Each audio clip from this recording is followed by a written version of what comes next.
Imagine, for a moment, that the world you know is only the surface of something much deeper, that behind the familiar rhythm of daily life, streets lit by lamps, clocks ticking softly through the night, buildings standing quietly against the sky, there are stories layered beneath stone and silence, stories that were never meant to be shouted, stories that were passed hand to hand, mind to mind, in rooms where voices were lowered and symbols spoke louder than words. Now ask yourself, very gently, without urgency or fear, what if some of the most powerful ideas in human history were never hidden by force, but by choice? Long before conspiracy, before rumors whisper across glowing screens, before the word secret carried a sharp edge of suspicion, secrecy was something softer. It was protective. It was sacred. In ancient times, knowledge was not poured freely into the world. It was earned slowly, carefully, through patience, discipline, and trust. To know something deeply meant you had changed enough to carry it. And perhaps that is where our story truly begins, not with power, but with restraint. There are few names that stir the imagination quite like Freemasonry. Say the word quietly, almost as if testing in the dark, and notice what happens in your mind. Symbols may appear. Questions, half-remembered images of eyes, compasses, pillars, doors slightly ajar. For some, the name evokes curiosity. For others, unease. And for many, a strained combination of both. This reaction itself is important, because it tells us something essential. Freemasonry exists as much in the human imagination as it does in history. But tonight, there is no need to rush toward answers. This is not a story meant to be consumed quickly.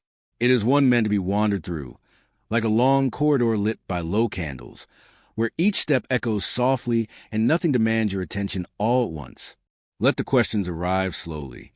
Let them settle, because the deeper truths of this story do not reveal themselves under bright light or sharp interrogation. They emerge gradually when the mind softens. For centuries, people have asked the same quiet question in different forms. Who shapes the world we live in? Is history driven only by kings and armies, by laws written openly and wars fought loudly? Or is there another force at work, subtler, slower, almost invisible, moving through ideas, symbols, and shared values? The idea that something unseen might guide the visible has always fascinated humanity. It comforts us and unsettles us at the same time.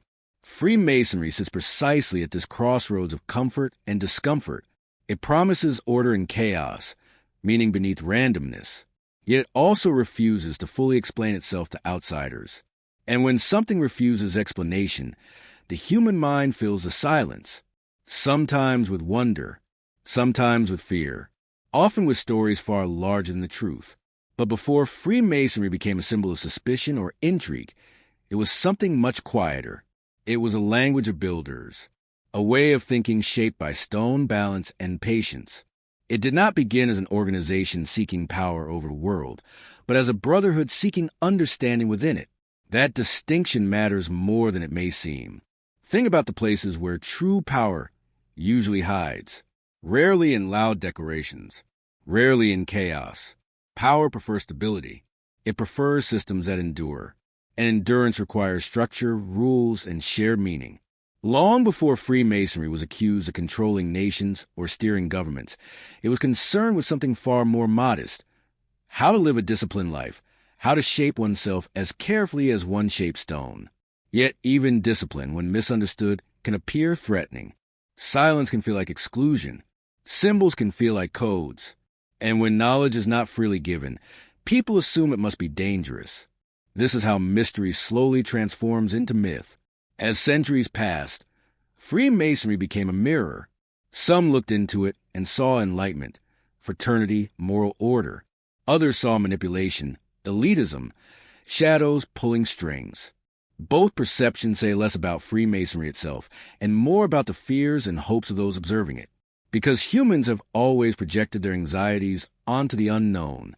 The dark forest, the deep ocean, the sealed door, these are not frightening by nature. They become frightening because we do not see what lies within. Tonight, instead of forcing that door open, we will simply sit beside it. We will listen. We will trace the long path that led ordinary builders to become keepers of symbols, and symbols to become legends. We will move slowly through time, allowing context to replace suspicion, and calm understanding to replace exaggerated fear.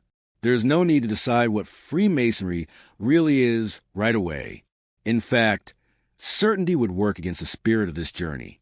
This story is not about proving or debunking in harsh terms.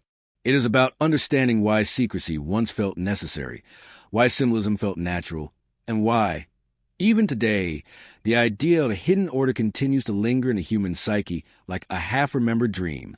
As the world grew louder, more political, more divided, more desperate for control, quiet traditions stood out.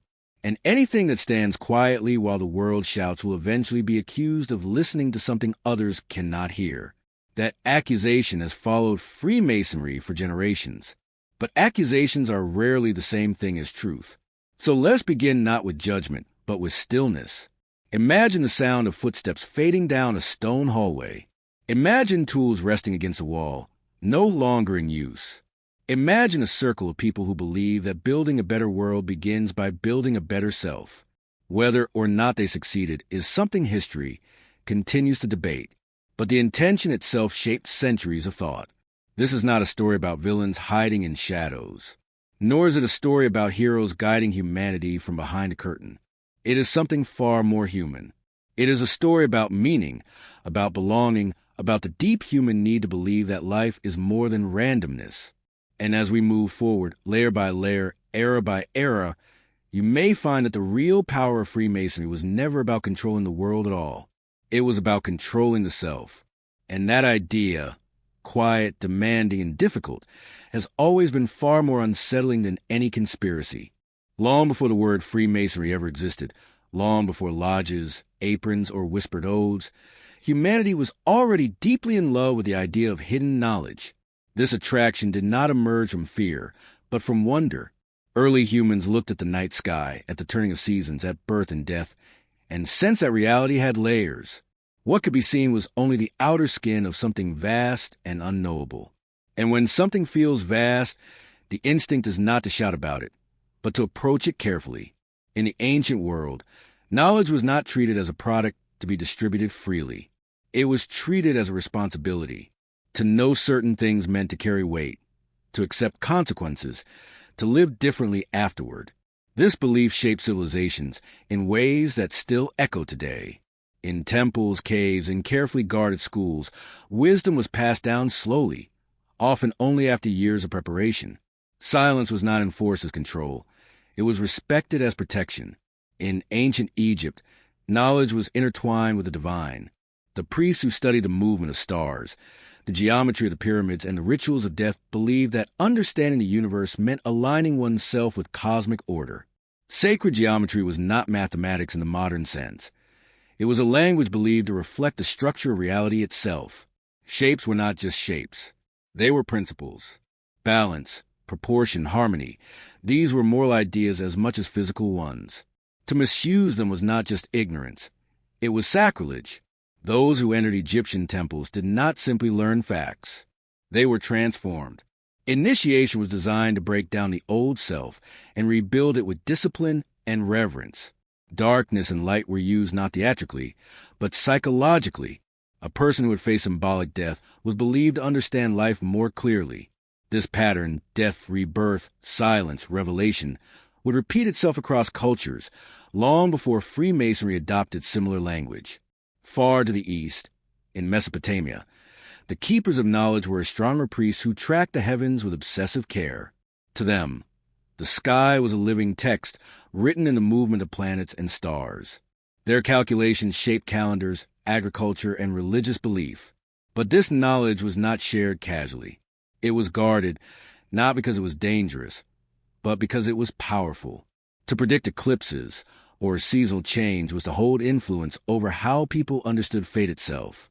In ancient India, knowledge was divided into outer teachings and inner truths. The Vedic tradition emphasized that wisdom could not simply be told. It had to be experienced. Teachers spoke in metaphors, riddles, and paradoxes.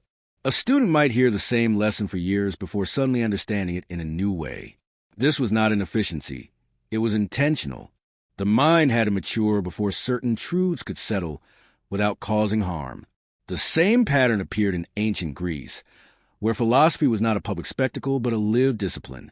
Pythagoras, whose name is now reduced to a mathematical theorem, ran a secretive school where students took vows of silence. Numbers were not merely tools for calculation. They were seen as a foundation of reality.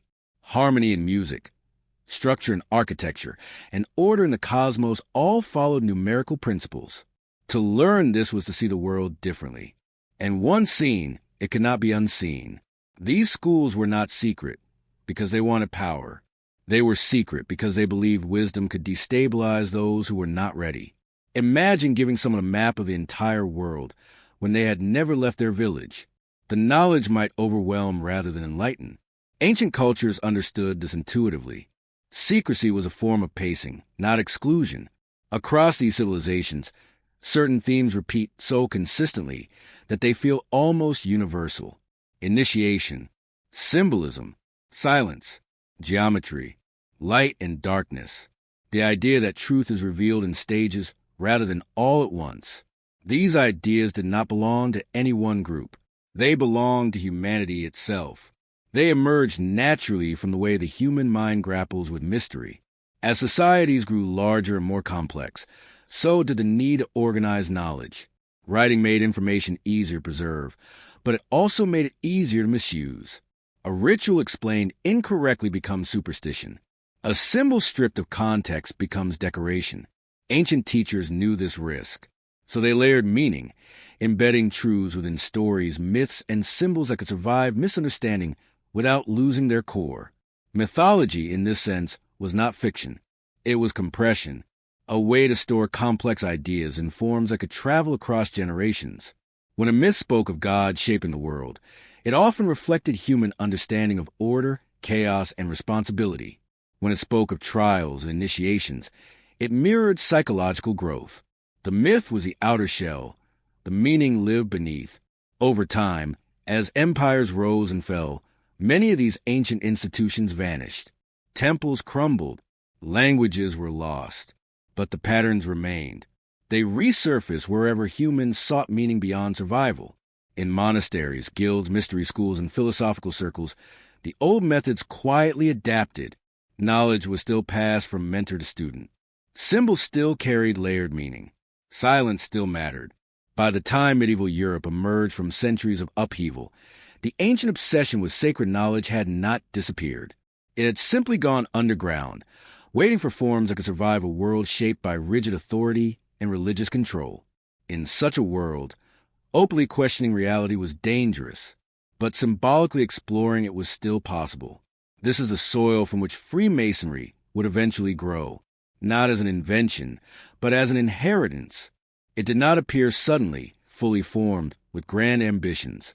It inherited habits of thought thousands of years old, habits that value patience over speed, depth over display, and personal transformation over public power. Understanding this changes how we see secrecy itself. It stops being a sign of manipulation and becomes a sign of continuity, a way of preserving fragile ideas in hostile environments, a way of allowing wisdom to move quietly through time without being destroyed by misunderstanding or misuse. The modern mind often assumes that information wants to be free. Ancient minds assumed that information wanted to be meaningful, and meaning required preparation. This difference explains much of the tension surrounding secret traditions today. We expect immediate access. They expected earned insight. As you rest with this thought, notice how naturally the human mind drifts toward mystery when given space. There's no anxiety in it, only curiosity, only the sense that beneath ordinary life, there are deeper patterns waiting to be noticed. That sense did not belong to Freemasons alone. It belonged to humanity long before them. And in that ancient longing to understand the unseen, to walk carefully toward truth rather than rush toward it, we find the quiet heartbeat of all secret traditions. Not a desire to control the world, but a desire to understand one's place within it. As the ancient world slowly gave way to the medieval age, Europe became a landscape of stone, faith, and endurance. Forests were cleared, towns formed, and across the continent, something remarkable began to rise toward the sky. Cathedrals, castles, and monasteries emerged not quickly, but patiently, shaped over decades and sometimes centuries. These were not the products of haste. They were the result of disciplined hands guided by quiet minds. And at the center of this slow transformation stood the stonemasons. To understand the world of medieval masons, one must first imagine the rhythm of their lives. Dawn broke with the sound of bells and birds. Tools were gathered, stone was measured, and work began under open skies. Each block of stone carried weight, not only in the physical sense, but in purpose. A single mistake could weaken an arch or cause a wall to fail years later. Precision was not optional. It was survival. In a world without modern calculations or machines, geometry became sacred through necessity. These men traveled from site to site, following commissions wherever great buildings were planned. Unlike farmers tied to land or serfs bound to lords, masons were mobile. Their skills granted them rare freedom. But that freedom came with responsibility. Their knowledge was valuable, and in a time when illiteracy was common, that knowledge had to be protected. Techniques were passed orally, through demonstration and practice, not written manuals. What could not be written had to be remembered. What had to be remembered required discipline. This is where the earliest sense of secrecy naturally formed. Not secrecy as deception, but secrecy as preservation. If anyone could claim the title of Mason without mastering the craft, buildings would collapse, lives would be lost, and trust would erode. So skill became the boundary between insider and outsider. Knowledge became something you earned with time, sweat, and loyalty. Lodges were born from this practical need. At construction sites, masons gathered in simple shelters where tools were stored, plans discussed, and apprentices trained. These lodges were places of order amid chaos. Inside them, there was structure, ranks, rules, and shared values. Outside, the medieval world was harsh, uncertain, and often violent. Inside, there was clarity and purpose. Apprentices entered young, sometimes as children. They observed more than they spoke. Silence was part of learning. Watching and experienced masons shape stone taught lessons no words could convey. Over years, the apprentice absorbed not only technique, but temperament, patience, attention, humility before the material. Stone could not be rushed. It resisted force and rewarded care. As apprentices matured, they became journeymen, traveling to different sites to refine their skills. Each new cathedral was a lesson in scale and vision. Standing beneath towering arches and stained glass, a mason did not merely build a structure. He participated in something larger than himself. These buildings were acts of devotion, symbols of cosmic order translated into physical form. Proportion mattered because it reflected divine harmony. A misaligned pillar was not just an error. It disrupted meaning. In this way, masonry slowly became more than a trade. It became a philosophy expressed through stone. The square taught fairness and honesty. The compass taught restraint and balance. These tools were practical, yes, but they also carried symbolic weight. A mason who could shape stone with precision was expected to shape his character the same way. Craft and conduct were inseparable. The church recognized the importance of masons, even as it sought to control knowledge. Cathedrals required expertise beyond the reach of most clergy. This gave masons a unique position, respected but not fully controlled. They worked for religious institutions, yet their understanding of geometry and structure gave them a quiet authority of their own. In a rigid hierarchy, this autonomy was unusual. Because masons moved between regions, they encountered different traditions, symbols, and ideas. Over time, these influences blended. Certain signs and gestures became common across lodges, allowing masons to recognize one another even in unfamiliar lands. These were not secret handshakes designed for intrigue, but practical methods of identification in a world without documentation. To prove skill, one demonstrated knowledge, not claimed it. The medieval mind did not separate the physical from the spiritual as sharply as we do today. Building a cathedral was an act of theology. Every angle, every measurement carried symbolic meaning. Light filtered through stained glass in deliberate ways, illuminating specific spaces at certain times of day. Stone became a medium through which faith, mathematics, and art converged. In such an environment, it was natural for Masons to develop shared stories, allegories, and moral lessons. These narratives helped explain why their work mattered. They reminded them that they were not merely laborers, but participants in a grand project spanning generations. Many Masons would never see the buildings they started completed. They worked with the understanding that their contribution was part of something enduring. This perspective shaped a mindset oriented toward legacy rather than immediacy. A Mason did not seek fame. His name would rarely be recorded. What mattered was that the structure stood long after he was gone. This quiet acceptance of anonymity is crucial to understanding how later symbolic traditions emerged. When ego is removed, symbolism fills a space. As centuries passed, the great age of cathedral buildings slowly declined. Wars, plagues, and economic shifts reduced the demand for monumental stonework. Lodges that once bustled with activity grew quieter. But the culture within them did not vanish. The habits of discipline, symbolism, and moral reflection remained. Some lodges began to accept men who were not operative Masons. These individuals were drawn not to stonecraft, but to the ideas embedded within it. Geometry as order, structure as morality, building as a metaphor for personal development. The tools remained, but their meaning expanded. This transition did not happen overnight. It was gradual, almost unremarkable at the time. Yet it marked a profound shift. The lodge was no longer only a workplace. It became a place of thought. The stone that was being shaped was no longer only physical. It was internal. Looking back, it is tempting to imagine this moment as deliberate, even planned. But history is rarely so tidy. More often, traditions adapt quietly to survive changing circumstances. What could no longer be built outward was built inward instead. In this way, the medieval stonemason stands at the threshold of something larger. Rooted in physical labor, guided by sacred geometry, and shaped by silence, he unknowingly carried ancient patterns into the future.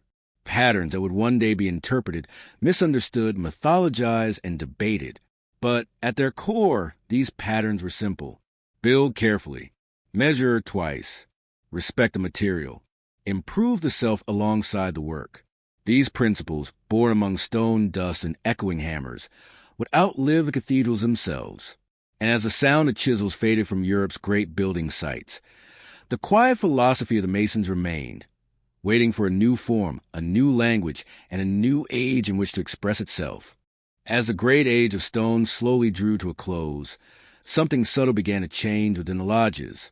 The cathedral still stood, solid and immovable, but fewer of them were being built.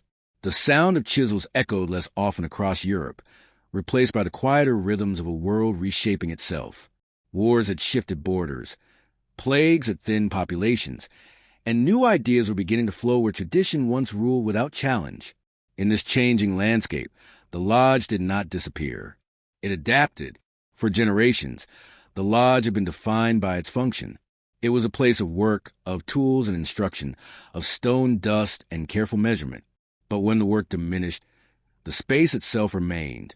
And with it remained the habits of gathering, of shared rules, of mutual respect, and of reflection. Human beings rarely abandon structures that provide meaning. They simply find new ways to use them. Into these lodges began to enter men who were not stonemasons by trade. They were scholars, merchants, clergymen, and thinkers, individuals living in a world where old certainties were beginning to crack. The authority of kings and churches was still strong, but questions were being asked quietly. How should a man live? What is the nature of truth? Does morality come from obedience or from understanding? The lodge offered something rare in this environment. It was a private space where conversation could unfold without immediate consequence, a place removed, at least temporarily, from political and religious scrutiny. Within its walls, men could speak in symbols rather than slogans, in allegory rather than accusation. This was not rebellion. It was exploration. The tools of masonry became bridges between worlds. A square was no longer only for shaping stone. It became a reminder to act with fairness. A level, once used to ensure balance in construction, became a symbol of equality among men. The compass, which had traced circles in stone, now traced boundaries of self-restraint and moral focus. These interpretations did not erase the tool's original purpose. They deepened it. What emerged was a quiet transformation from operative to speculative masonry. The term itself suggests reflection rather than action. To speculate is not to fantasize, but to contemplate. The lodge became a place where ideas were shaped with the same care once given to stone. Conversations unfolded slowly. Progress was measured not in completed walls, but in personal insight. This shift did not turn the lodge into a school in the modern sense. There were no lectures delivered from raised platforms, no exams or degrees as we know them today. Learning remained experiential. Stories were told. Symbols were explained in layers. Rituals guided participants through emotional and psychological stages designed to leave an impression deeper than words alone. Ritual, in this context, was not performance. It was structure. In a world increasingly chaotic, ritual offered order.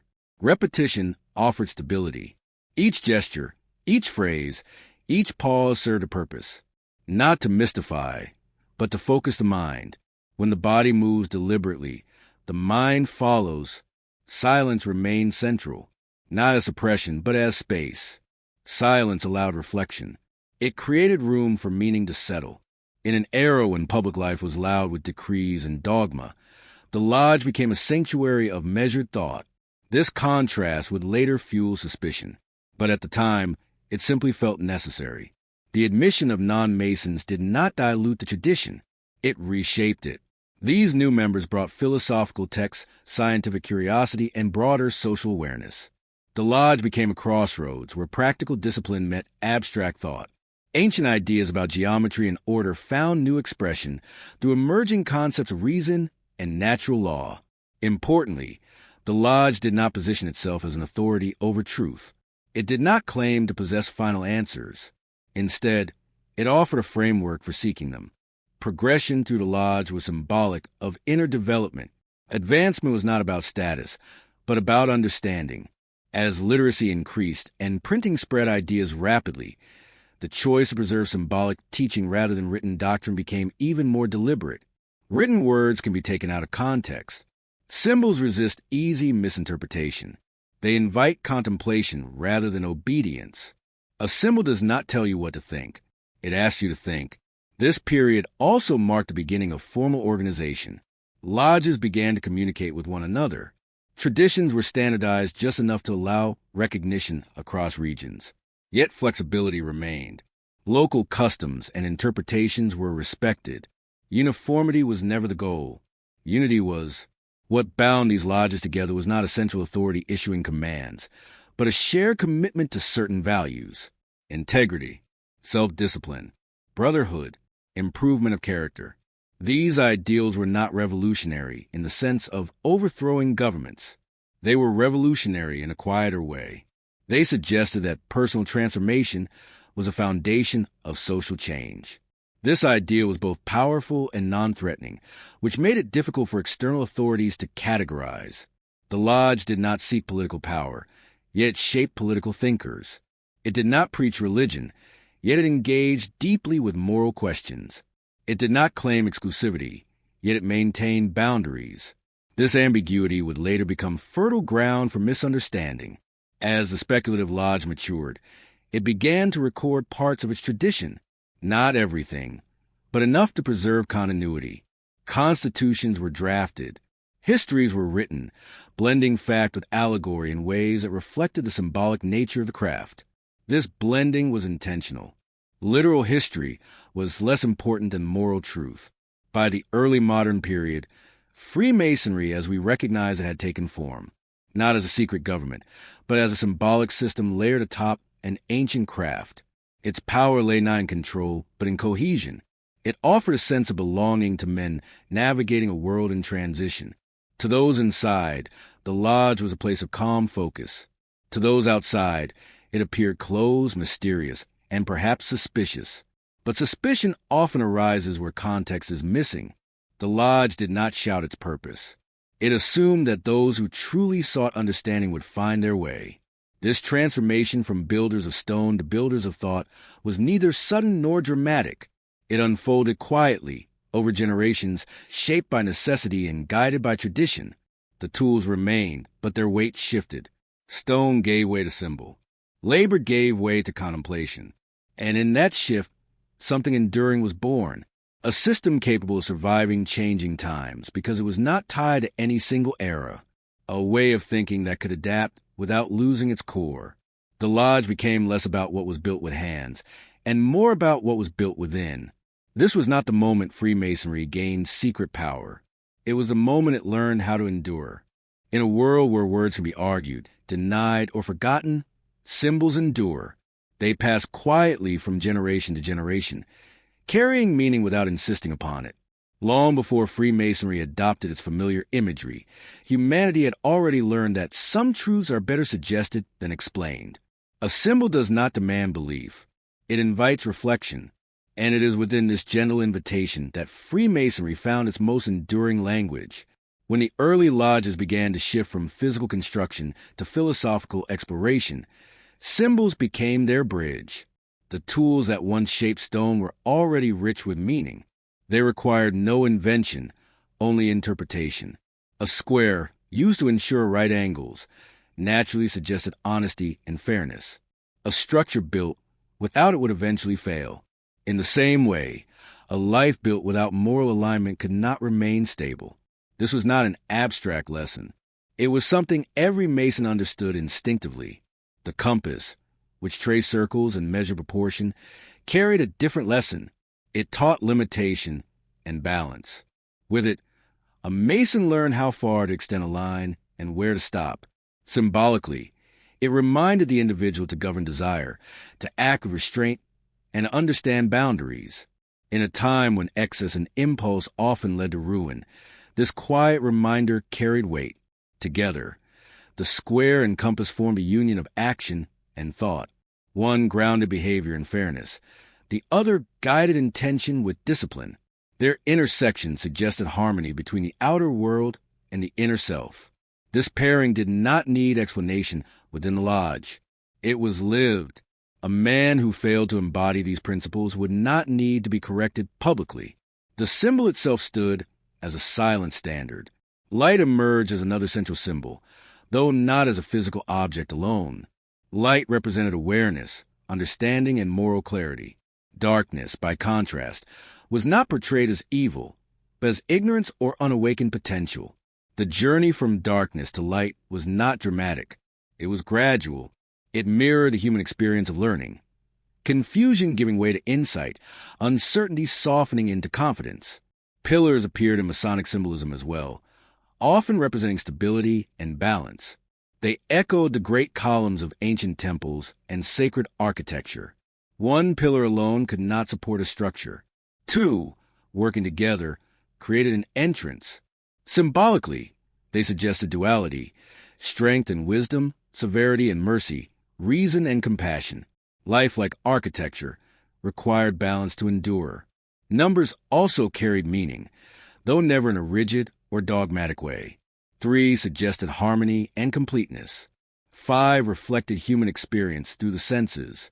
7 hinted at cycles and perfection, echoing the rhythms of nature and time. These numerical ideas were not used for prediction or control, but for contemplation. They offered patterns through which one could reflect on existence. Perhaps the most misunderstood of all Masonic symbols is the all-seeing eye. To modern minds, it often triggers suspicion, associations with surveillance or hidden authority. But historically, the symbol was far simpler and more human. It represented awareness, both of the self and of one's actions. It suggested that nothing truly meaningful is hidden from conscience. The eye did not watch from above. It reflected inward. The beauty of symbols lies in their flexibility. A symbol can mean slightly different things to different people without losing its core. This allowed Freemasonry to remain inclusive across cultures and beliefs. Members did not need to agree on theology or politics. They only needed to engage sincerely with the symbolic language. This reduced conflict and encouraged introspection. Importantly, symbols also slow the mind. They resist instant consumption. Unlike written doctrine, which can be skimmed and forgotten, a symbol lingers. It returns in moments of quiet. It invites revisiting. This made it ideal for a tradition focused on gradual improvement, rather than sudden transformation. Within the lodge, symbols were not displayed as decoration. They were positioned deliberately, revealed gradually, and explained sparingly. Overexposure dulls meaning. Restriction sharpens it. When a symbol was introduced, it marked a stage in the individual's journey. It was not meant to impress, but to accompany. This symbolic approach also protected the tradition. In times of political or religious pressure, symbols could be dismissed as harmless ornamentation. They did not declare allegiance or opposition. Yet to those who understood them, they preserved continuity. Meaning survived even when words could not be spoken. Critics have often accused Freemasonry of hiding its true intentions behind symbols. But intention is not something symbols conceal. They reveal it to those willing to look patiently. The tradition did not seek blind followers. It sought thoughtful participants. Symbols acted as filters, not barriers. In a deeper sense, Masonic symbolism reflects an ancient understanding of a human psyche. The mind does not change through argument alone. It changes through experience, repetition, and emotional resonance. A symbol bypasses intellectual resistance. It settles quietly, influencing behavior over time. This is why the symbols of Freemasonry have endured long after their practical origins faded. They were never tied to a single era or belief system. They spoke to universal experiences: work, balance, effort, restraint, awareness. These experiences do not age. For those outside the tradition, symbols can appear cryptic or theatrical. But for those within, they function like landmarks on a long journey. They remind without commanding.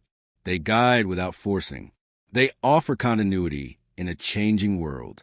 As modern life accelerates, symbols lose their place. Everything is explained, labeled, simplified. Meaning is rushed. In contrast, the symbolic language of Freemasonry invites slowness. It asks the individual to pause, reflect, and return again and again. This slowness is not accidental. It is the quiet power of symbols. Not the power to control others, but the power to shape oneself gently, over time. And in that quiet shaping, the symbols speak, not loudly, not urgently, but with a patience that mirrors the stone for which they were born. Ritual has always been one of humanity's most subtle tools. Long before written laws or formal education, people used ritual to mark change, to give shape to uncertainty, and to guide the mind through moments that mattered. Birth, adulthood, marriage, death. These transitions were never left unmarked. They were surrounded by deliberate actions, repeated gestures, and symbolic movement, not because people were superstitious, but because they understood something deeply human. The mind remembers what the body experiences. Within Freemasonry, initiation is not about secrecy for its own sake. It is about transition. It marks the moment when an individual steps from the ordinary world into a space of reflection and self-examination. This transition is not sudden or overwhelming. It unfolds carefully, using familiar human responses, curiosity, vulnerability, anticipation, to create meaning. When a person enters an initiation ritual, they are intentionally removed from their usual context. Familiar cues are softened or altered. The environment feels different, not threatening, but unfamiliar enough to command attention. In this state, the mind becomes receptive. Psychologists would later describe this as a liminal state, a threshold between what was and what will be. Ancient cultures understood it intuitively. During initiation, the candidate is not given answers. They are given experiences. They are guided through symbolic moments that suggest loss and recovery, confusion and clarity. These are not theatrical tricks. They mirror the internal process of learning. To understand something new, one must first accept not knowing. To grow, one must temporarily feel incomplete. This carefully guided uncertainty serves a purpose. When the mind is stripped of certainty, it becomes attentive. Every word carries weight. Every silence feels deliberate. This heightened awareness imprints the experience deeply. Long after details fade, the emotional memory remains. Importantly, initiation is not designed to intimidate. Fear may arise briefly, but it is not the goal. The dominant emotions are curiosity and reflection. The candidate is never alone. Guidance is present throughout, even when unseen. This reinforces a central message. Growth does not happen in isolation. It happens within structure and support. One of the most powerful elements of initiation is the temporary surrender of control. In everyday life, individuals cling to routine and predictability. During ritual, that predictability is gently removed. The surrender creates trust. Trust in the process. Trust in the guides. Trust in oneself. Without trust, transformation cannot occur. The symbolic language used in initiation bypasses intellectual defense. Instead of telling someone how to live, it invites them to feel what certain principles mean. A lesson about integrity becomes more powerful when experienced than when explained. A lesson about responsibility becomes unforgettable when it is embodied. This is where ritual differs fundamentally from instruction. Instruction informs. Ritual transforms. It reaches parts of the mind that logic alone cannot access. That is why initiation rituals appear in cultures separated by vast distances and time periods. They work because they align with human psychology. Freemasonry does not claim ownership of these methods. It inherits them. The structure of initiation reflects patterns found in ancient mystery schools, religious orders, and tribal societies. What distinguishes it is the calmness with which these patterns are used.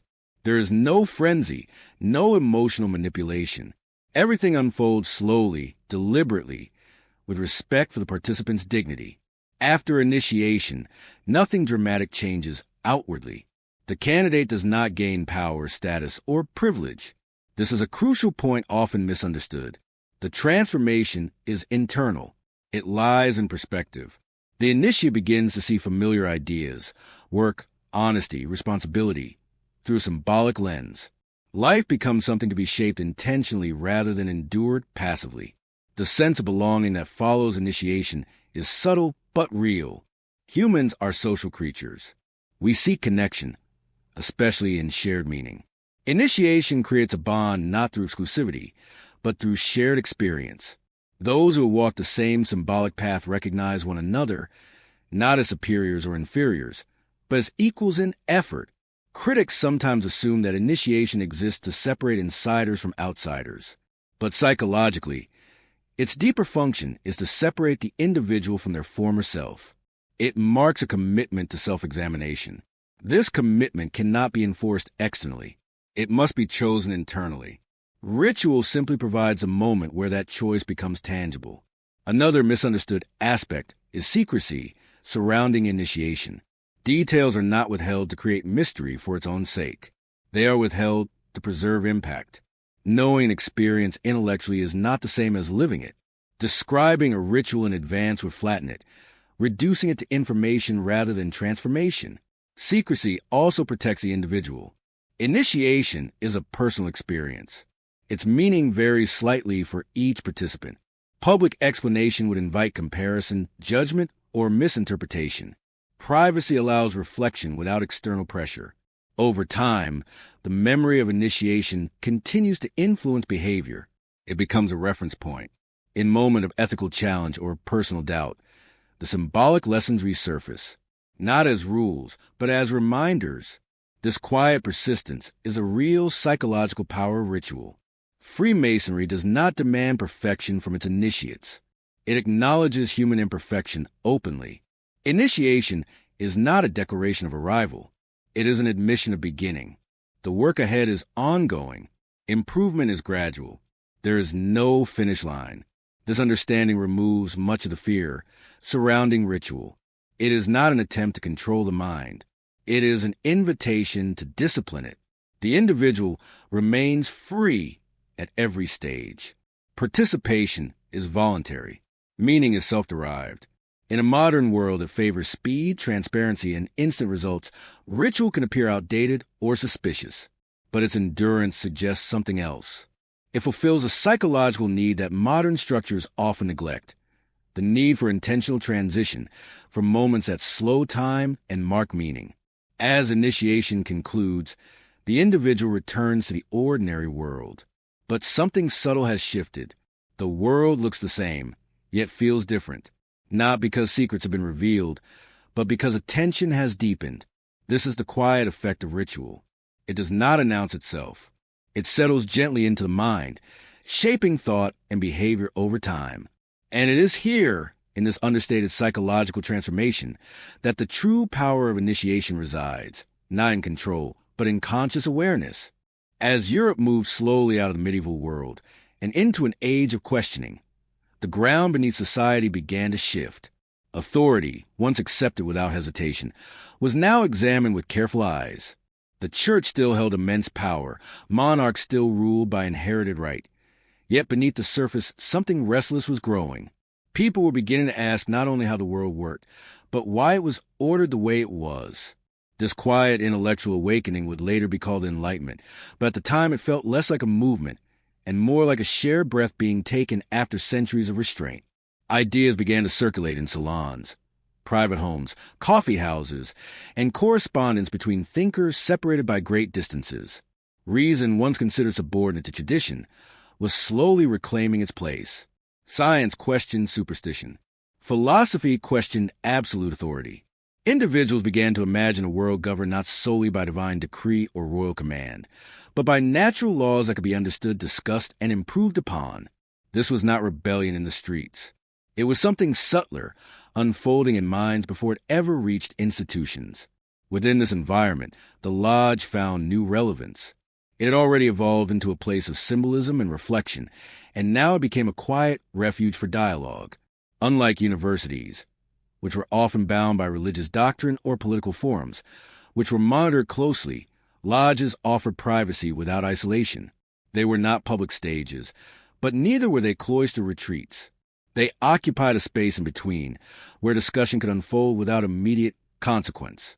Men from different backgrounds found themselves sitting side by side. Nobles spoke with merchants. Scientists conversed with clergy, in a world rigidly divided by class. This was unusual. Inside the lodge, titles softened. Rank mattered less than conduct.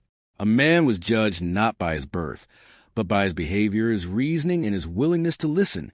This alone made a lodge feel quietly revolutionary, even if it never declared itself so. Freemasonry did not invent Enlightenment ideas, nor did it direct them. It provided something arguably more important, a structure in which they could be explored safely. Conversations about liberty, equality, tolerance, and moral responsibility were framed symbolically rather than politically. This allowed ideas to mature before being tested in the real world. The Enlightenment belief in reason aligned naturally with Masonic symbolism. Geometry, already central to the craft, resonated with emerging scientific thought. The universe was increasingly seen as orderly, governed by principles rather than whims. This view did not necessarily reject spirituality. Instead, it reframed it. God, for many Enlightenment thinkers, became the architect of a rational universe rather than an unpredictable ruler. This metaphor fit seamlessly into Masonic language. Brotherhood, another central Masonic ideal, also found new expression during this period. Brotherhood did not mean sameness. It meant mutual respect amid difference. In a time of religious conflict and political absolutism, this idea was both radical and calming. The lodge did not demand agreement. It demanded civility. This distinction mattered deeply. Some members of lodges carried these ideas outward into society. They became writers, reformers, and leaders. Others lived quieter lives, influencing only their immediate circles. Freemasonry did not direct their actions. It shaped their perspective. The emphasis on self-discipline, moral reflection, and gradual improvement translated naturally into civic engagement for some and personal integrity for others. It is here that later myths begin to form. When prominent figures of the Enlightenment were revealed to be Freemasons, observers drew straight lines of causation. But history is rarely linear. These individuals did not receive instructions from lodges to change the world. They found in lodges an environment that reflected their existing values and sharpened their thinking. The lodge did not function as a political party or revolutionary cell. In fact, it often avoided direct political discussion altogether. This restraint frustrated critics who expected clear agendas. But the power of the lodge lay precisely in this refusal to dictate outcomes. It focused on principles rather than policies. Still, the presence of Enlightenment ideals within Freemasonry made it suspect to those invested in maintaining strict hierarchies. If men met as equals behind closed doors, what might they discuss? If reason was elevated, what happened to unquestioned authority? Fear filled the gaps left by ignorance. As revolutions erupted in various parts of the world, Freemasonry was often implicated by association. Some revolutionaries were Freemasons. Many were not, but the symbolic language of liberty and enlightenment overlapped enough to blur distinctions. In times of upheaval, nuance rarely survives. What is often overlooked is how cautiously Freemasonry navigated this era. It did not rush to align itself with radical change. Lodges existed under monarchies, republics, and empires alike. Their adaptability was not opportunism, but survival. They emphasized timeless values that could exist under any system. This adaptability, however, came at a cost. The more Freemasonry spread across borders, the more it was interpreted through local fears and tensions. In some regions, it was tolerated. In others, it was suppressed. Bans and accusations arose not because of documented wrongdoing, but because secrecy combined with intellectual independence made authorities uneasy. Yet despite pressure, the lodges endured. They endured because they were not built around a single ideology. They were built around a method of thinking. Question gently. Improve gradually. Respect difference. These principles did not expire when political climates changed. For the individual Mason living during the Enlightenment, the lodge was not a command center for shaping history. It was a place to slow down in a fast-changing world, a place to reflect on responsibility at a time when new freedoms were being imagined. Freedom without discipline, the lodge reminded, leads to chaos. Discipline without freedom leads to stagnation. Balance was essential. This emphasis on balance distinguished Freemasonry from more radical movements. It did not glorify destruction of the old, simply because it was old. It valued continuity. The past was not something to be erased, but something to be understood and refined. As the Enlightenment progressed, many of its ideas entered mainstream society.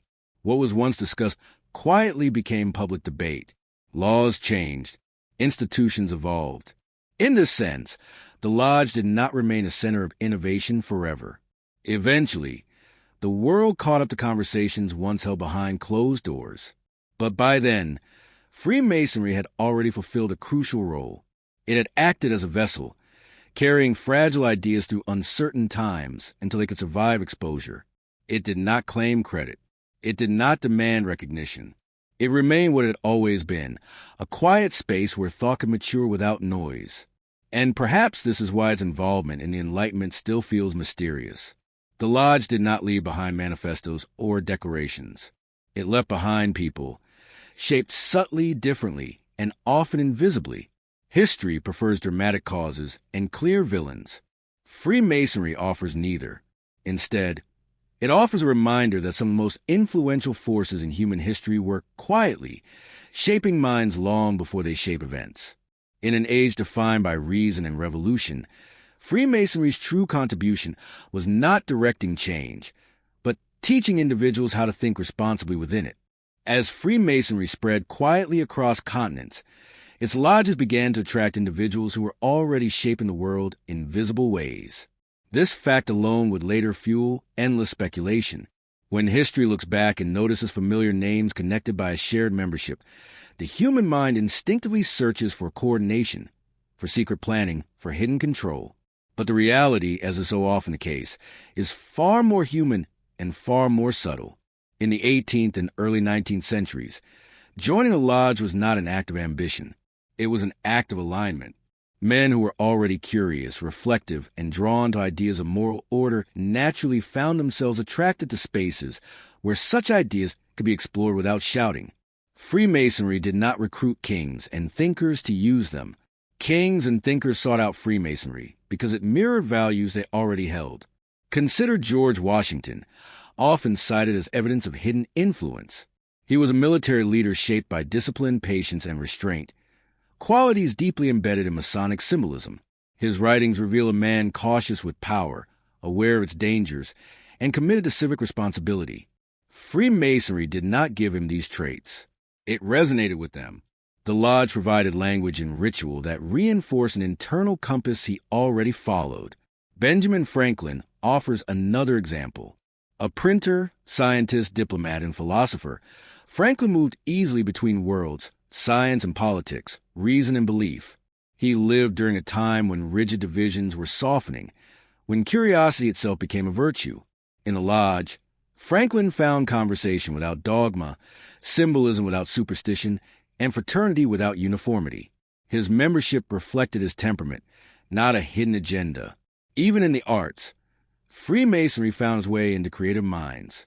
Wolfgang Amadeus Mozart's music, often cited for its emotional clarity and mathematical balance, echoes the same harmony valued in Masonic thought. His compositions did not encode secret instructions. They expressed ideals of order, beauty, and balance that transcended spoken language. For Mozart, the lodge was less a political space and more a philosophical one, a place where art and ethics quietly intersected. Across Europe, similar patterns emerged. Writers, architects, and statesmen found common ground in lodges because these spaces allowed identity beyond profession or class. Inside, a title mattered less than character. Outside, these same individuals continued to operate within their public roles. The lodge did not replace their lives. It complemented them. This distinction is crucial. Freemasonry did not function as a command structure issuing directions to influential members. There were no secret votes determining the course of nations, no unified ideology imposed from above. The lodge was decentralized by design. Each lodge operated independently, bound by shared principles rather than orders. Influence, when it occurred, flowed outward organically. A man shaped by reflection and self-discipline might govern more carefully. A thinker accustomed to symbolic reasoning might approach problems with patience. These effects are difficult to measure and impossible to direct centrally, yet they are precisely the kinds of influence that endure. History often oversimplifies. It prefers clear causes and dramatic explanations. When multiple leaders share membership in the same organization, the temptation is to assume coordination. But correlation is not causation. The lodge was a meeting place, not a control room. Many famous Freemasons disagreed with one another deeply. They supported different political systems, fought on opposing side wars, and held conflicting beliefs. This alone undermines the idea of unified secret control. Brotherhood did not erase difference. It taught coexistence with it. There were also countless Freemasons whose names history never recorded. Local leaders, craftsmen, teachers, doctors, men who lived quietly, served their communities, and left no monuments. They joined not for influence, but for belonging and personal growth. Their stories rarely appear in grand narratives, yet they represent the majority. The presence of famous individuals within Freemasonry tells us more about the kind of people drawn to it than about the organization's ambitions. It attracted those who valued self-governance, reflection, and moral inquiry. These traits are naturally overrepresented among individuals who later shape history, not because of conspiracy, but because of character. Over time, however, public perception shifted. As Freemasonry became associated with power through its members, the organization itself became suspect. Secrecy, once a neutral or even protective quality, was reinterpreted as concealment. Symbols, once tools of reflection, were seen as codes. Silence, once a sign of discipline, was viewed as evasion. This shift says much about society's changing relationship with authority. As trust in institutions eroded, suspicion filled the gaps. Freemasonry, by virtue of its privacy and longevity, became an easy target. Its refusal to explain itself fully to outsiders was read not as restraint, but as arrogance. Yet throughout these accusations, the lodges themselves changed little. They continued to meet. They continued to focus on charity, moral instruction, and fellowship. They did not issue statements defending their influence. They did not attempt to correct every rumor. Silence, after all, had always been part of their culture. In reality, the influence of Freemasonry through famous individuals was never about control. It was about environment. A space that encouraged careful thought tends to produce careful leaders. A culture that values balance tends to shape balanced decisions. These effects are diffuse, gradual, and impossible to weaponize. This subtlety frustrates those seeking dramatic explanations. It offers no villains, no heroes operating behind curtains. It offers only people, imperfect, thoughtful, sometimes contradictory, moving through history with a shared set of symbolic tools. The danger of mythologizing famous Freemasons lies in stripping them of agency. It suggests they were instruments rather than individuals. In truth, they made choices independently, often at great personal risk.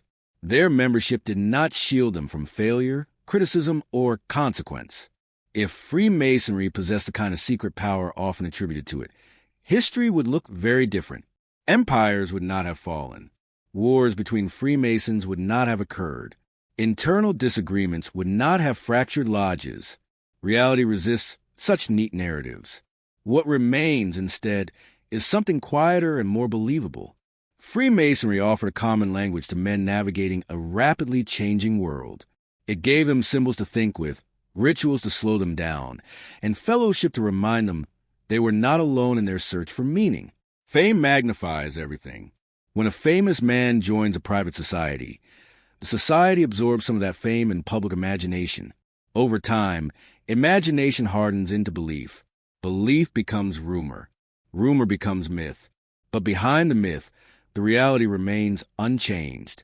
Lodges filled with ordinary people, meeting quietly, discussing how best to live. Famous names pass through history like bright sparks. The lodge remains patient and unassuming, neither directing the fire nor claiming credit for its light. And perhaps that is the most important lesson here. Freemasonry's relationship with famous individuals reveals not secret dominance, but human consistency. Wherever people seek meaning, discipline, and fraternity, some of them will inevitably step onto the public stage. Their visibility does not transform the quiet rooms where they once reflected. It only casts longer shadow for others to misinterpret.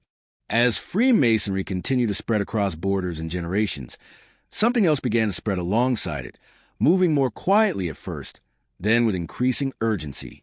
It was not an idea born inside lodges, but outside them. Fear, not sudden panic, but slow, creeping unease that grows when understanding fades and imagination fills the silence. History shows this pattern again and again. When a group chooses privacy in a public world, suspicion is rarely far behind. At first, Freemasonry's secrecy had been practical and symbolic. It protected tradition, preserved ritual, and allowed honest conversation in times when speaking openly could be dangerous. But as societies change, the meaning of secrecy shifted. The rise of printed pamphlets, newspapers, and public debate altered expectations. Transparency began to replace discretion as a cultural value. What once seemed disciplined now appeared evasive. People began to ask questions not because evidence suggested wrongdoing, but because absence of information felt unsettling. What happens behind closed doors? Why do they use symbols? Why do they not explain everything? These questions, when left unanswered, invite speculation. And speculation, when repeated often enough, hardens into belief. Political instability amplified this process. As revolutions shook Europe and the Americas, anxiety spread through every layer of society. Old hierarchies were threatened. New ideas challenged tradition. In such moments, uncertainty demands a cause. Freemasonry, with its quiet meetings and symbolic language, became an easy target. It was visible enough to notice, yet private enough to remain undefined. Fear thrives in that space. The imagination begins to fill gaps with narratives that feel emotionally satisfying. It is more comforting to believe that change is orchestrated by a hidden group than to accept that history is shaped by countless independent actions and accidents. A secret hand feels easier to grasp than chaos. Religious institutions, already strained by Enlightenment ideas, viewed Freemasonry with particular concern. The lodge offered moral teaching without ecclesiastical authority. It spoke of virtue without demanding doctrinal obedience. To some religious leaders, this appeared as competition. To others, it felt like heresy disguised as symbolism. Condemnations followed, often vague and sweeping. Freemasonry was accused not for specific acts, but for its refusal to submit to external control. The lack of clear evidence did not weaken these accusations. In fact, it strengthened them. The absence of proof was reinterpreted as proof of concealment. Political leaders shared similar anxieties.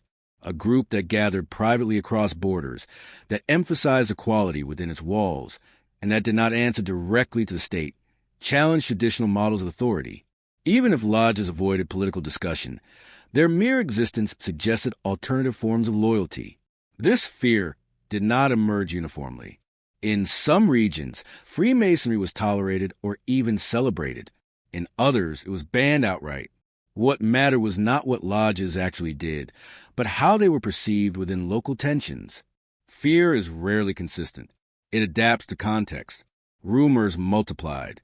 Freemasons were accused of undermining religion, manipulating governments, corrupting youth, and plotting revolutions.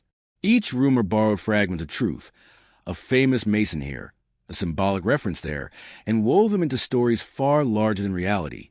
These stories spread faster than corrections ever could. Importantly, Freemasonry's response to fear was often silence, not because it lacked offense, but because its culture discouraged public confrontation. Silence, once a sign of restraint, now appeared as confirmation. This dynamic deepened mistrust. Critics spoke louder. Lodges remained quiet. The imbalance distorted perception. Psychologically, fear requires distance. Few people had ever been inside a lodge. Fewer still understood its rituals. This lack of first-hand experience made Freemasonry an ideal canvas for projection.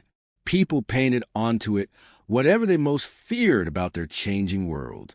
Economic shifts intensified this projection.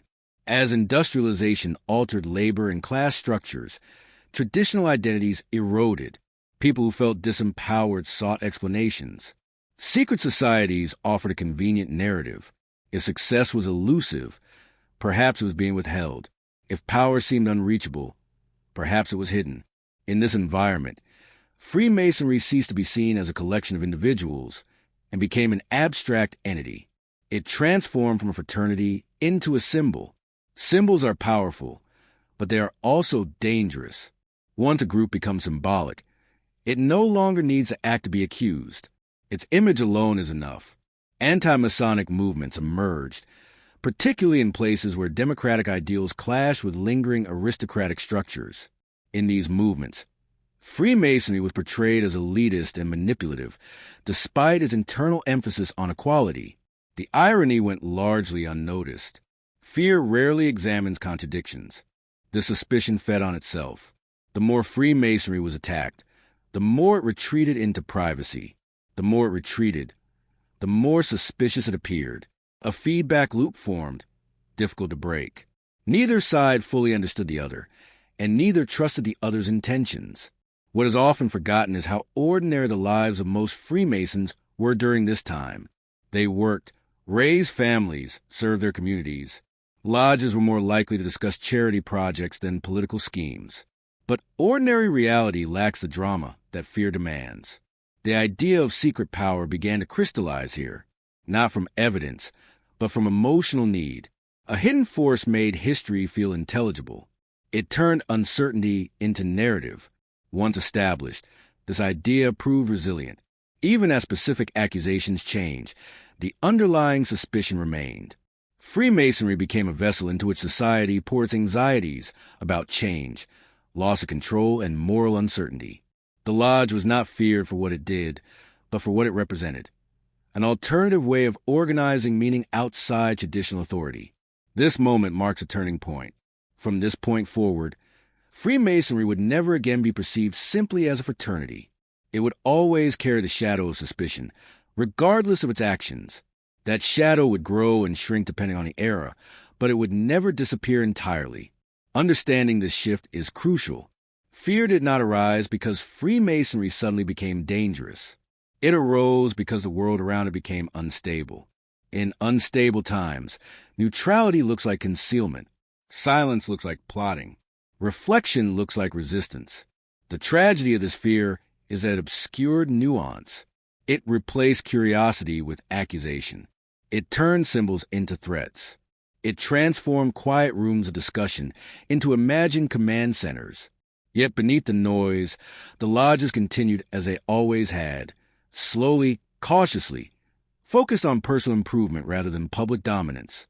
The gap between perception and reality widened, and it is in this widening gap that conspiracy is born, not from hidden actions, but from misunderstood stillness, not from secret power, but from the human tendency to fear what it does not see.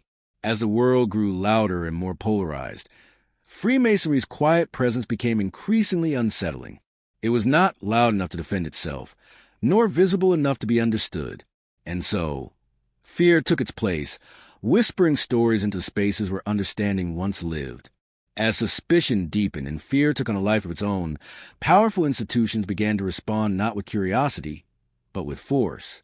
When uncertainty spreads, authority often seeks clarity through control. And so, as Freemasonry became increasingly associated with independence of thought and quiet fraternity, it drew the attention of those whose influence depended on unquestioned obedience. Two forces, in particular, felt threatened by what they could not fully see or regulate: the church and the crown. For the church, the concern was not merely secrecy. Christianity had long tolerated monastic orders and closed religious communities. What unsettled ecclesiastical authorities was that Freemasonry offered moral structure without theological submission. Within lodges, men spoke of virtue, duty, and improvement without invoking doctrine or clergy. This blurred a boundary the church had guarded carefully, the boundary between moral authority and spiritual authority. In a world where salvation and moral guidance were traditionally mediated through religious institutions, the idea that men could gather privately and reflect on ethics independently felt dangerous. Not because Freemasonry openly opposed religion, it did not, but because it quietly bypassed it. Silence can be more threatening than confrontation. A system that does not attack authority, yet does not rely on it, undermines it simply by existing. Papal bulls condemning Freemasonry began to appear in the 18th century. They were often broad, sweeping declarations, accusing lodges of secrecy, moral relativism, and potential subversion. Specific evidence was rarely offered. Instead, the condemnation rested on principle. Secrecy itself was portrayed as incompatible with religious obedience. To operate outside ecclesiastical oversight was, in this view, to invite corruption. For many ordinary believers, these condemnations carried weight. To be labeled suspect by the church was no small matter. Yet for others, the accusations felt disconnected from lived experience. Freemasons who were devout Christians struggled to reconcile their faith with the sudden hostility directed toward their fraternity. This tension deepened misunderstanding on all sides. The crown, meanwhile, approached Freemasonry from a different angle. Monarchies relied on clear hierarchies and visible loyalties. Power flowed downward. Allegiance was owed upward. Secret gatherings of men from different social classes disrupted this clarity.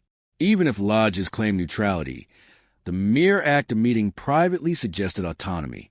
Kings and ministers worried not about what was proven, but about what could not be monitored.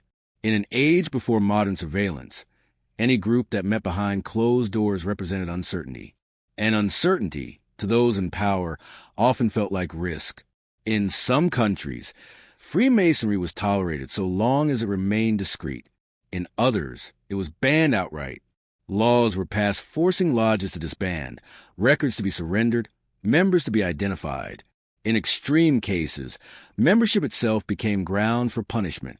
What is striking is how rarely these crackdowns were preceded by concrete accusations of wrongdoing. Freemasonry was punished not for actions, but for potential. It was seen as a space where dissent might grow, even if it had not yet done so. This preemptive suppression reveals more about the fears of authority than about the behavior of lodges. The church and crown often reinforce one another in these efforts. Religious condemnation lent moral justification to political repression. Political repression reinforced religious warnings about disorder. Together, they created an environment where suspicion became official policy. Freemasonry found itself in an impossible position. To defend itself openly would require revealing rituals and practices it believed should remain private. To remain silent would be interpreted as guilt. Many lodges chose silence, trusting time and consistency to speak louder than accusation. Others went underground, meeting discreetly or suspending activity altogether.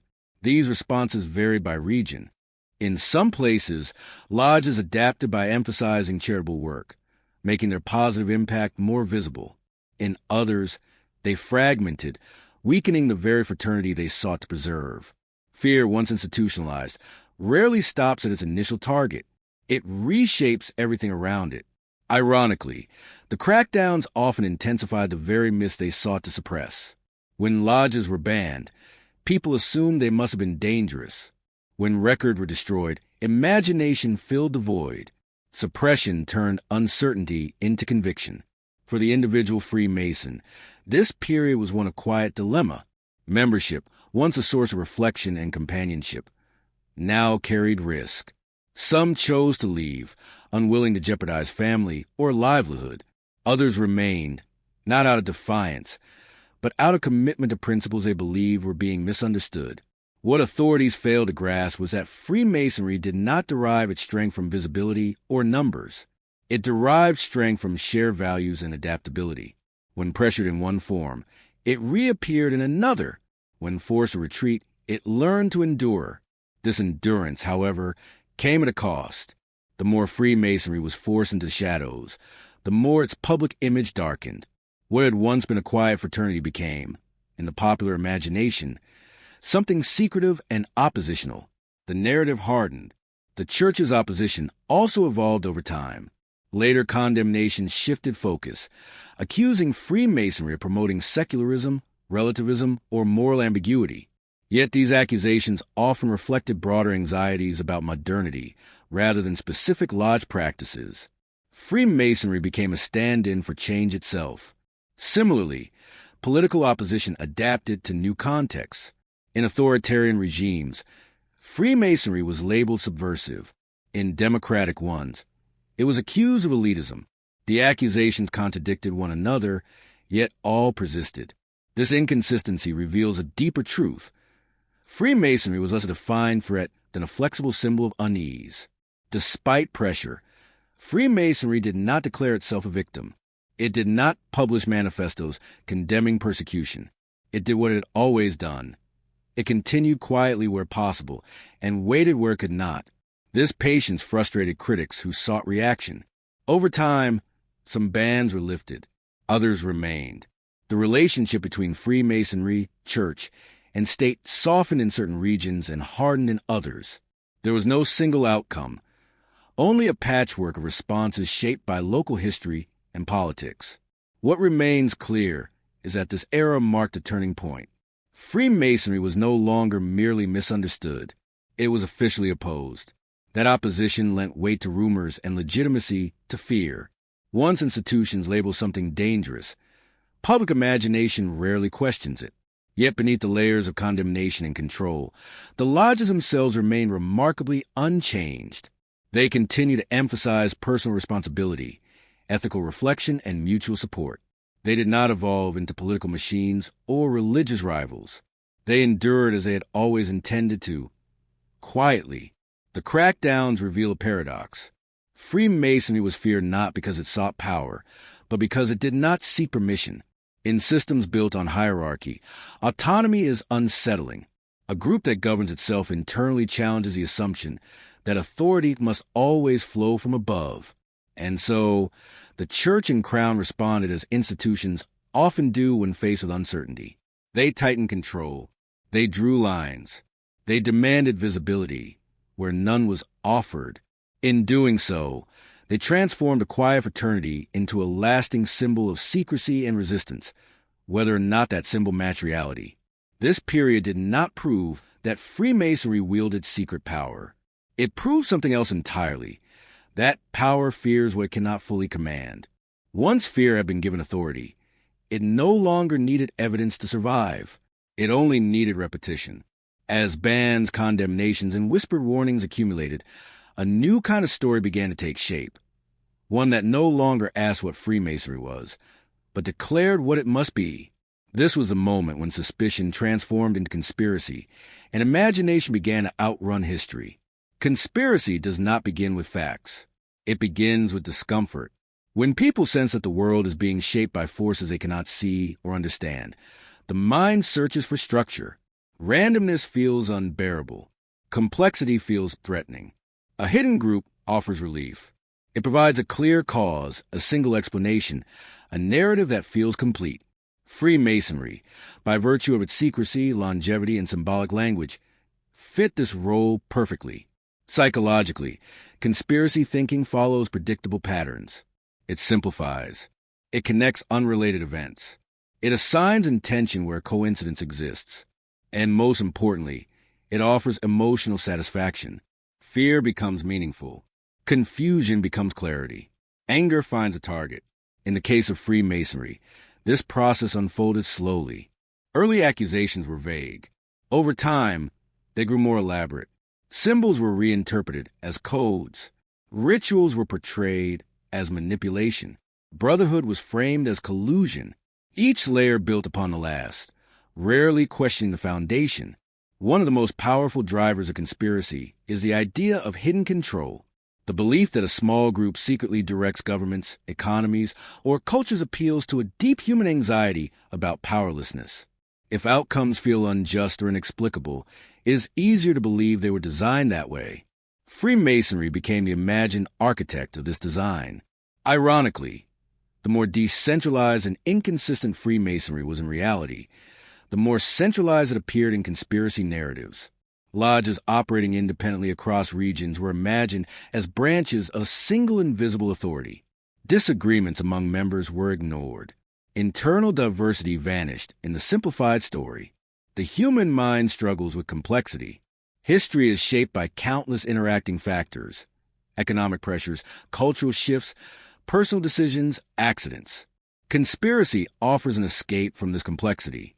It reduces the world to a chessboard, where moves are planned and outcomes controlled. Freemasonry, cast as a player behind the board, became a symbol of this imagined order. Media amplified these narratives. Pamphlets, books, and later newspapers found eager audiences for stories of secret influence. Fear sells. Mystery captivates.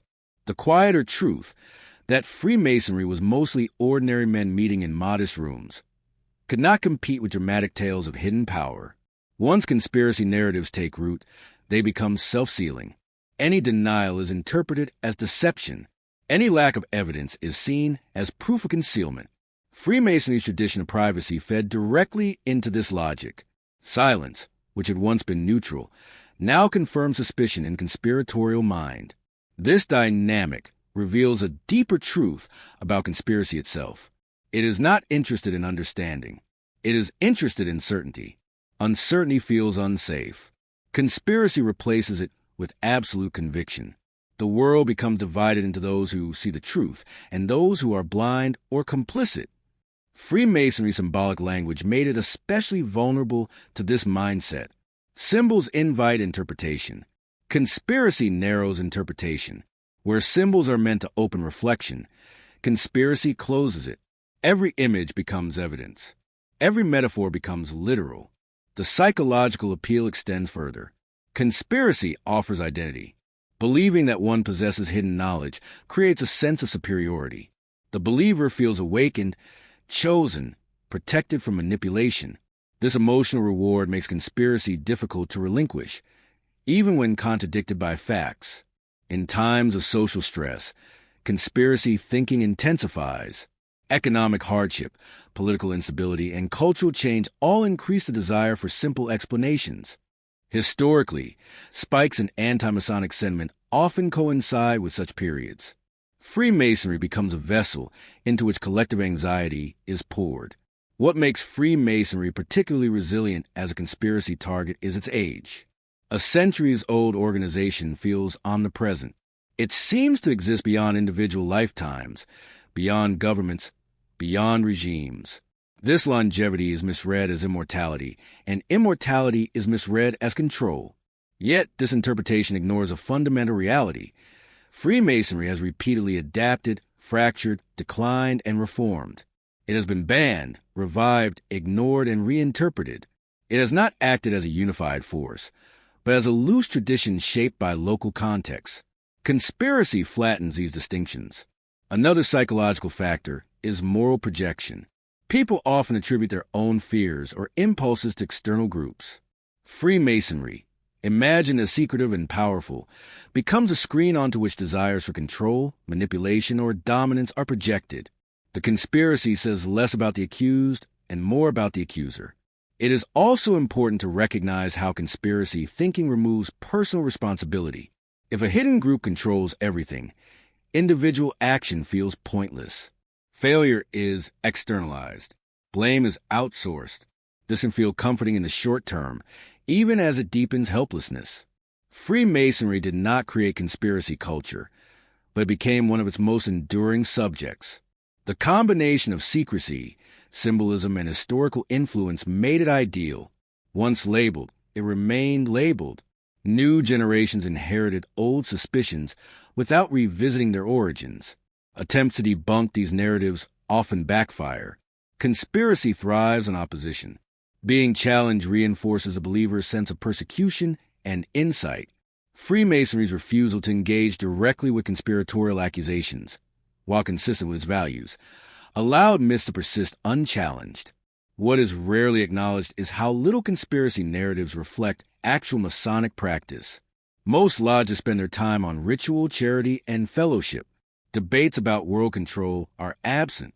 The contrast between imagination and reality is stark. Yet conspiracy does not seek reality. It seeks coherence.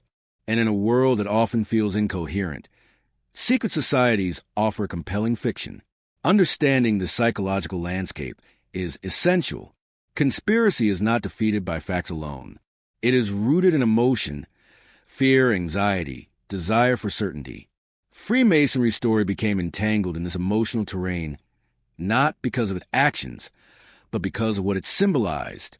In this way, Freemasonry serves as a case study in how conspiracy is born, not from hidden power, but from visible silence, not from control, but from complexity. When people feel excluded from understanding, they create stories that restore a sense of control.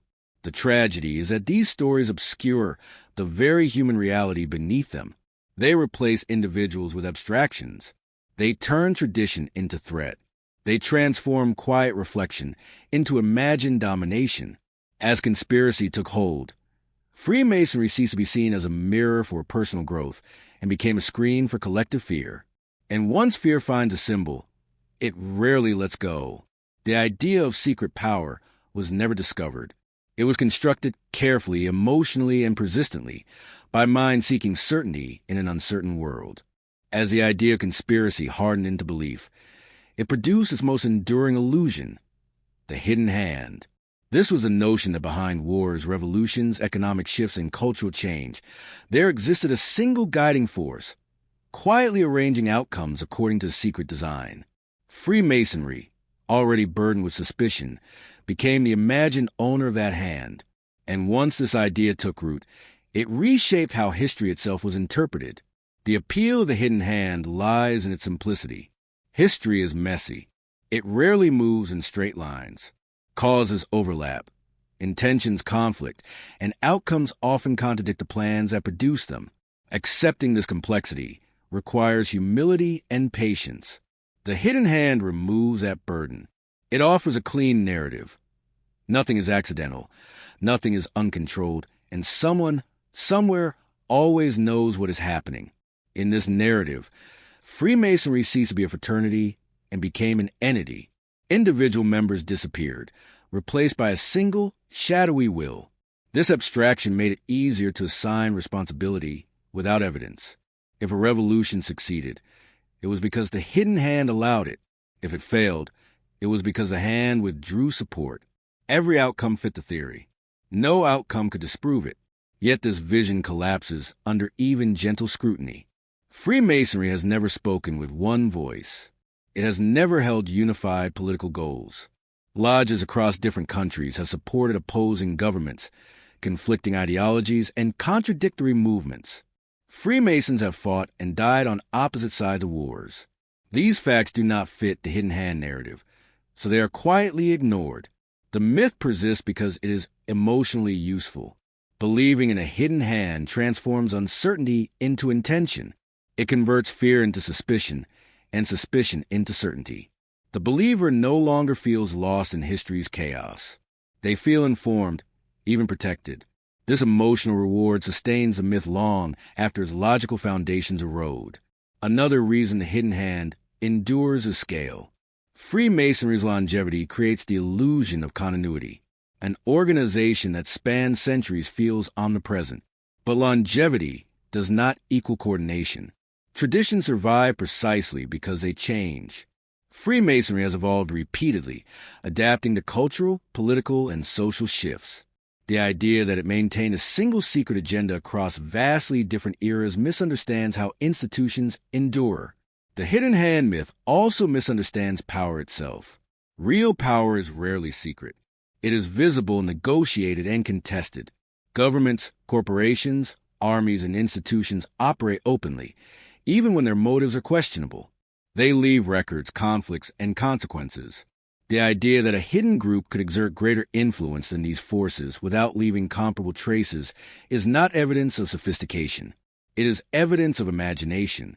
Symbols play a central role in sustaining the myth.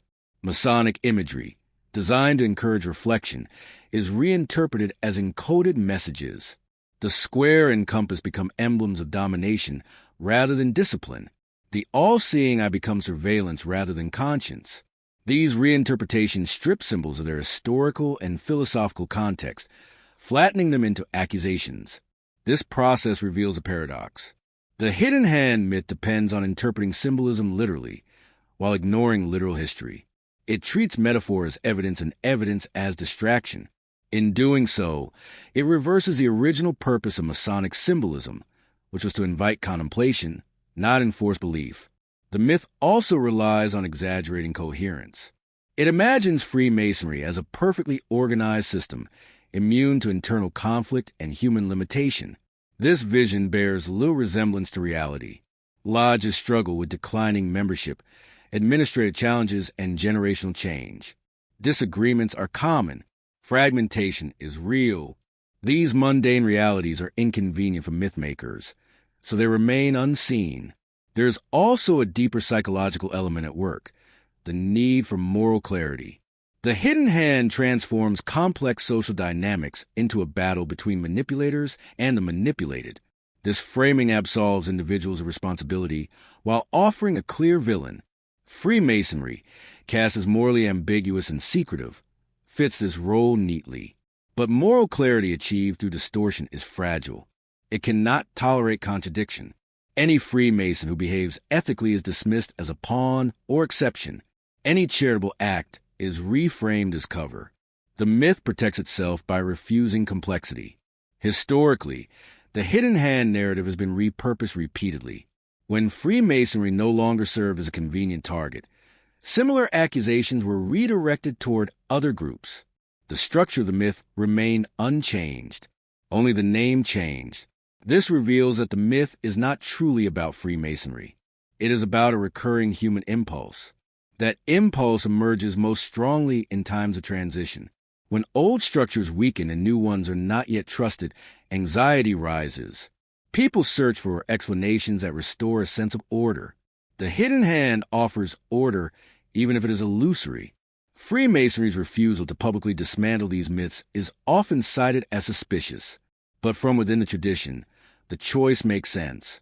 Engaging directly with every accusation would require abandoning symbolic language in favor of defensive explanation.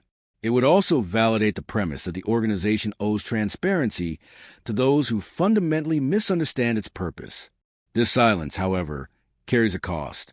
In the absence of correction, myth fills the space. Over time, the myth becomes familiar.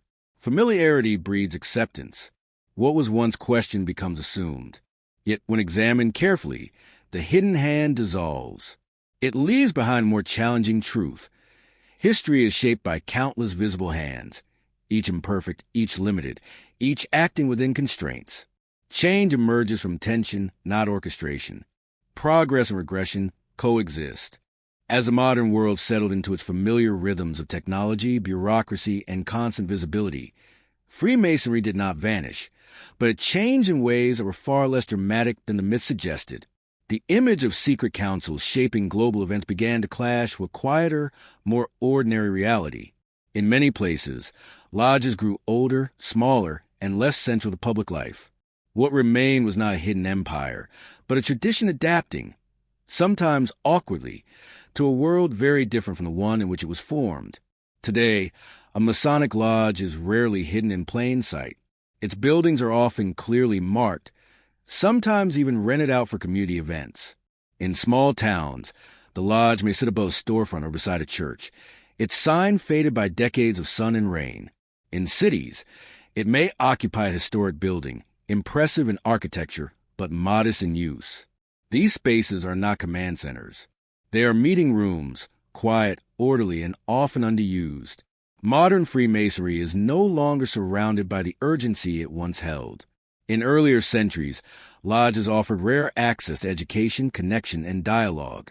Today, those needs are met elsewhere: universities, social organizations, online communities. The lodge is no longer a primary gateway to ideas. It is one option among many, and often a less convenient one. This shift has had consequences. Membership has declined steadily in many parts of the world. Younger generations, shaped by faster communication and different expectations of transparency, are less drawn to formal ritual and long-term commitment. The patience required by Freemasonry, the slow progression, the emphasis on reflection over results, feels out of step with modern tempo. Yet for those who remain, the appeal has not disappeared. It has simply become more personal. Freemasonry today functions less as a social force and more as a private anchor. Members gather not to change the world, but to steady themselves within it. The focus has shifted inward. Charity has become one of the most visible aspects of modern Masonic life. Lodges raise funds for hospitals, scholarships, disaster relief, and local causes. These efforts are often quiet and practical. There is little interest in public recognition. In fact, many charitable acts go unnoticed precisely because they are not announced loudly. This understated generosity often surprises those who expect secrecy to imply selfishness. But within Freemasonry, charity has long been viewed as an extension of personal responsibility rather than public image. Helping without spectacle reinforces the idea that moral action does not require applause. The rituals themselves have remained largely unchanged. This continuity is sometimes misunderstood as stagnation, but within the tradition, repetition is intentional. Ritual serves as a stabilizing force in a world that changes constantly. When everything else accelerates, repetition slows time. Modern Freemasons often describe the lodge as a place to disconnect. Phones are silenced. Conversation is deliberate. There is an emphasis on listening rather than reacting.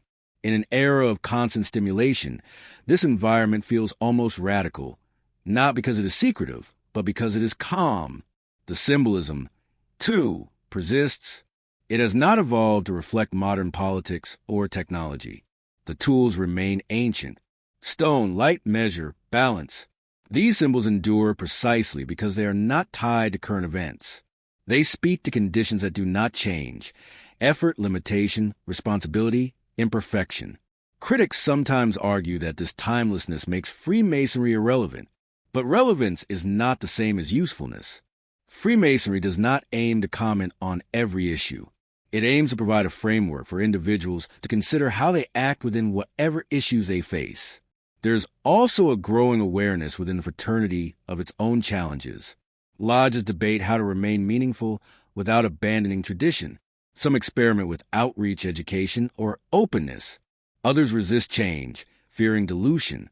This tension is real and unresolved. Importantly, these debates are not hidden from history. They are mundane, human, and often unremarkable. There is no grand strategy, no central authority issuing direction. Freemasonry today is fragmented by design. Grand lodges operate independently. Practices vary by country, region, and even building. This decentralization undermines the idea of unified control more clearly than any argument ever could. There is no single Freemasonry. There are many Freemasonries, loosely related, sometimes cooperative, sometimes distant. In some parts of the world, Freemasonry is viewed positively, associated with heritage and community service. In others, old suspicions linger. The same symbols can be seen as comforting or threatening depending on cultural memory. Freemasonry has learned to exist within this ambiguity. What it has not done is attempt to rebrand itself aggressively. There is no coordinated effort to correct every misconception. This restraint is often misinterpreted as secrecy, but it is more accurately a reflection of priorities. The fraternity values internal coherence over external approval. Modern Freemasonry does not seek influence in the way institutions once did. It does not lobby governments or direct public opinion. When Freemasons participate in public life, they do so as individuals, not representatives. The lodge does not follow them into their professions. This separation is intentional. It preserves the lodge as a space free from external agendas. Politics, religion, and profit are generally kept outside its walls. This boundary, once seen as evasive, now functions as protection against division. In a polarized world, neutrality has become rare. The lodge's insistence on it can feel uncomfortable, but for those inside, it offers relief. It is one of the few remaining spaces where disagreement does not require hostility.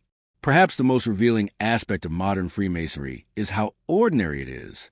Meetings are sometimes sparsely attended. Discussions range from meaningful to mundane. Coffee grows cold. Chairs creak. There are no whispered commands or secret plans, just people trying to sustain a tradition that once carried far more weight.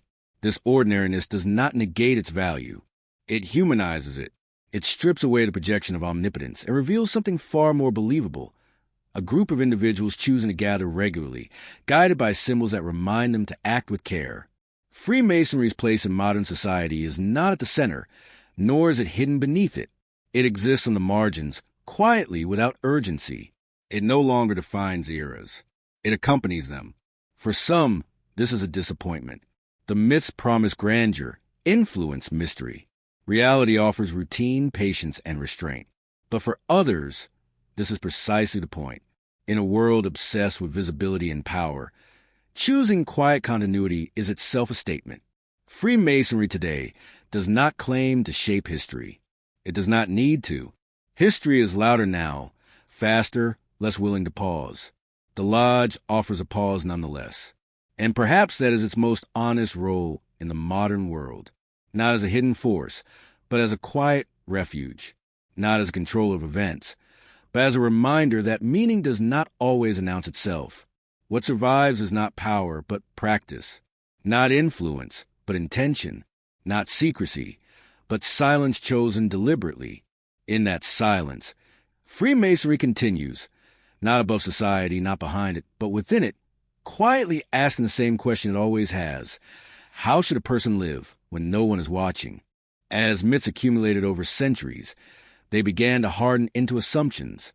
Many people came to believe they already understood Freemasonry without ever encountering it directly. This is how misunderstanding becomes tradition in its own right.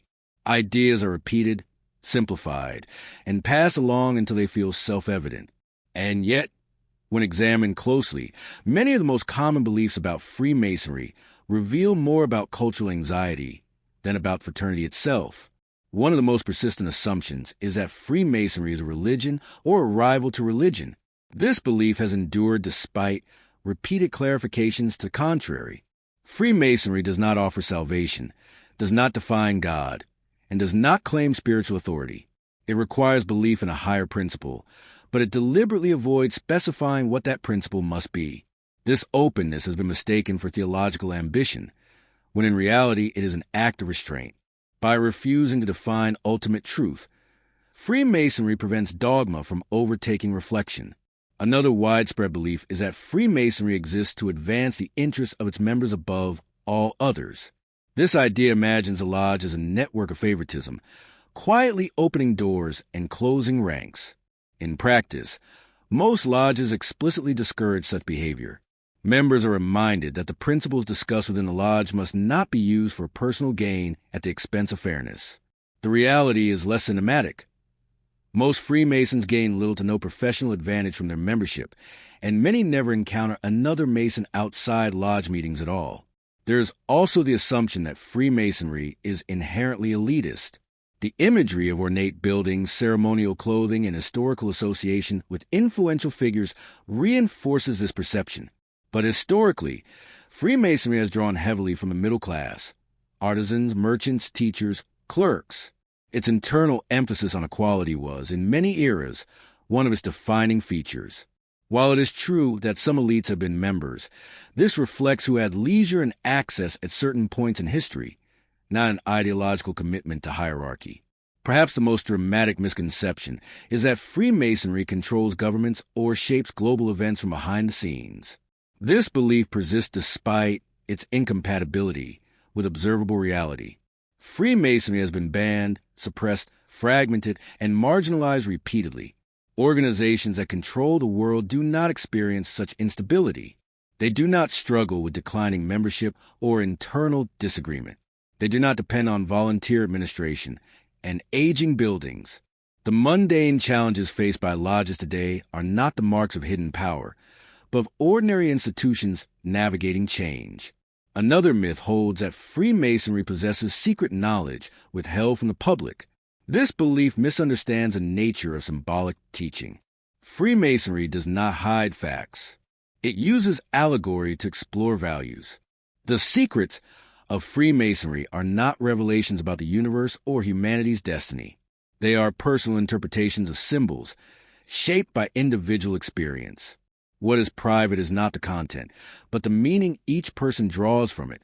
There's also a persistent belief that Freemasonry is hostile to outsiders. This view frames a fraternity as exclusionary and suspicious of the world beyond its walls. In truth, Freemasonry does not seek isolation. It exists alongside society, not apart from it. Its boundaries are not about fear of contamination, but about maintaining focus. Just as any community defines its membership to preserve shared purpose, Freemasonry sets limits to ensure continuity. These limits are often misread as disdain. Some critics argue that Freemasonry is obsolete, a relic clinging to outdated rituals and symbols. From a purely functional perspective, this critique has merit. Freemasonry no longer serves the societal roles it once did, but obsolescence assumes that usefulness is measured only by external impact. Freemasonry measures usefulness internally. Its purpose is not efficiency, but depth, not speed, but steadiness. Another misconception casts Freemasonry as manipulative, using ritual to control the minds of its members. This interpretation ignores the voluntary nature of participation. Members are free to leave at any time. There are no penalties, no coercion, no enforcement mechanisms. Ritual is not used to compel belief, but to encourage reflection. Its effects vary widely depending on the individual. For some, it resonates deeply. For others, it remains symbolic and distant. The belief that Freemasonry is uniformly secretive also overlooks the degrees of openness that exist within the tradition. Many aspects of Freemasonry, its charitable work, its history, its values, are publicly available. What remains private is not power, but process. The fraternity distinguishes between what can be explained and what must be experienced to be understood. This distinction is subtle and often lost in public discourse. There's also the misconception that Freemasonry is static, unchanging, locked in the past. In reality, it has evolved continually, though often slowly. Debates within lodges about inclusivity, relevance, and adaptation reflect ongoing engagement with the present. Change does not always announce itself. Sometimes it unfolds quietly, negotiated across years rather than declared in moments. Another belief worth examining is that Freemasonry is a unified global entity. This idea imagines a central authority coordinating lodges worldwide. In fact, Freemasonry is deeply decentralized. Grand lodges operate independently. There is no global command structure. Practices differ. Interpretations vary. Even recognition between lodges is not universal. This fragmentation makes global coordination implausible. Yet the myth persists because decentralization is harder to imagine than hierarchy. Many misconceptions also arise from misunderstanding symbolism itself. Symbols are often treated as fixed codes with single meanings. In Freemasonry, symbols are deliberately multivalent. They invite interpretation rather than dictate it. This openness can feel evasive to those seeking definitive answers. But ambiguity is not deception. It is an acknowledgement of complexity. Another enduring myth is that Freemasonry promotes moral relativism. Because it does not prescribe specific religious or political beliefs, it is accused of lacking moral foundation. In reality, Freemasonry emphasizes conduct over creed. It does not argue that all values are equal. It argues that values must be lived, not merely asserted. This focus on action rather than declaration is easily misunderstood in a culture accustomed to explicit positions. It is also often claimed that Freemasonry prioritizes loyalty to fraternity above all else. This belief imagines a conflict between Masonic obligation and civic duty. In practice, Freemasonry explicitly requires obedience to the law and respect for society. Any obligation that contradicts this is invalid. This principle is stated repeatedly, though it rarely penetrates public imagination. What unites these misconceptions is not evidence, but distance. Most people encounter Freemasonry not through direct experience, but through stories, symbols, and speculation. Distance amplifies distortion. The unfamiliar becomes threatening. The quiet becomes suspicious. Freemasonry has contributed to this misunderstanding through its own restraint. By refusing to simplify itself for mass consumption, it has allowed others to simplify it instead. This is not a strategic error, so much as a philosophical choice. The fraternity values depth over popularity. That choice carries consequences. Yet when stripped of myth, Freemasonry appears neither sinister nor extraordinary. It appears human. It reflects the strengths and limitations of any long-standing tradition. It preserves some practices because they still matter to those who participate. It struggles with relevance because the world around it has changed. Understanding what Freemasonry never was is not an exercise in defense. It is an exercise in clarity. It allows us to separate imagination from history, projection from practice.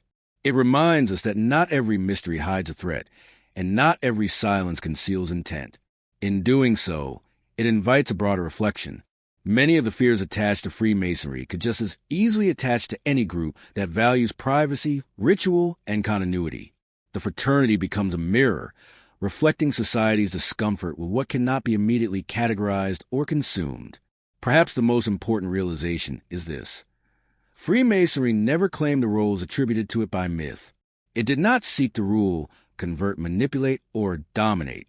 It sought and still seeks something far less dramatic and far more demanding: personal responsibility in the absence of supervision. That aim does not lend itself to spectacle. It does not generate headlines. It does not satisfy those looking for villains or heroes. But it endures quietly, precisely because it was never designed to be seen from a distance. And in recognizing what Freemasonry never was, we are left with a simpler, more challenging question. Not about secret societies, but about ourselves. Why are we so quick to fill silence with fear and mystery with accusation, when understanding requires only patience? When the noise of accusation fades and the myths are gently set aside, something quieter begins to emerge. It is not dramatic. It does not announce itself. It does not resemble the kind of power people usually imagine when they hear the word. And yet, it is the only form of power Freemasonry has ever truly concerned itself with. Not power over others, not power behind governments or institutions, but power over the self. This idea is easy to overlook because it is unsatisfying to the imagination. It offers no spectacle. It cannot be exposed or defeated. It produces no villains and no heroes. It unfolds privately, unevenly, and often invisibly. But throughout the long history of Freemasonry, this internal discipline has been the constant thread, quietly shaping the tradition far more than secrecy or symbolism ever could. From the beginning, the language of Masonry pointed inward. The tools were external, but their lessons were personal. A stone that is rough cannot fit into a larger structure without being shaped. Force does not help. Precision does. Patience does. Attention does. The Mason learns quickly that improvement is incremental, not sudden. This lesson, carried inward, becomes a philosophy of life. Freemasonry never promised transformation through revelation. There is no moment where everything becomes clear, no hidden truth that rearranges the world overnight. Instead, it emphasizes repetition, returning to the same symbols, hearing the same words, sitting through the same rituals year after year. To the outsider, this looks redundant. To the participant, it becomes grounding. Repetition does something subtle to the mind. It smooths sharp impulses. It creates familiarity where anxiety once lived. Over time, meaning shifts. What once felt abstract begins to feel personal. A symbol that once seemed decorative becomes reflective. The lessons do not change, but the individual does.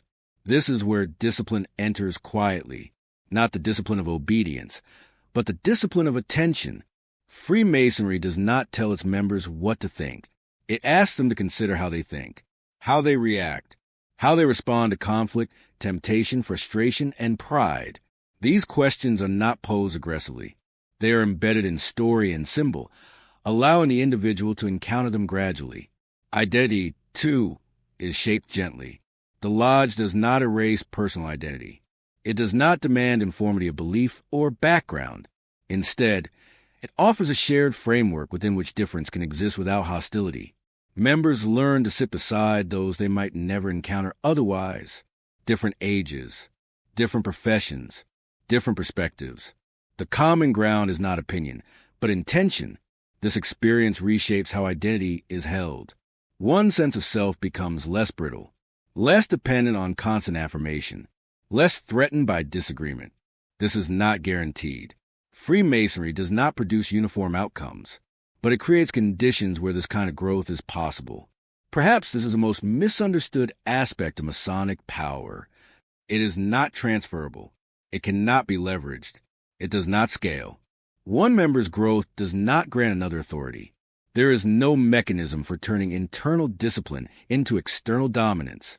The power remains where it began, within the individual.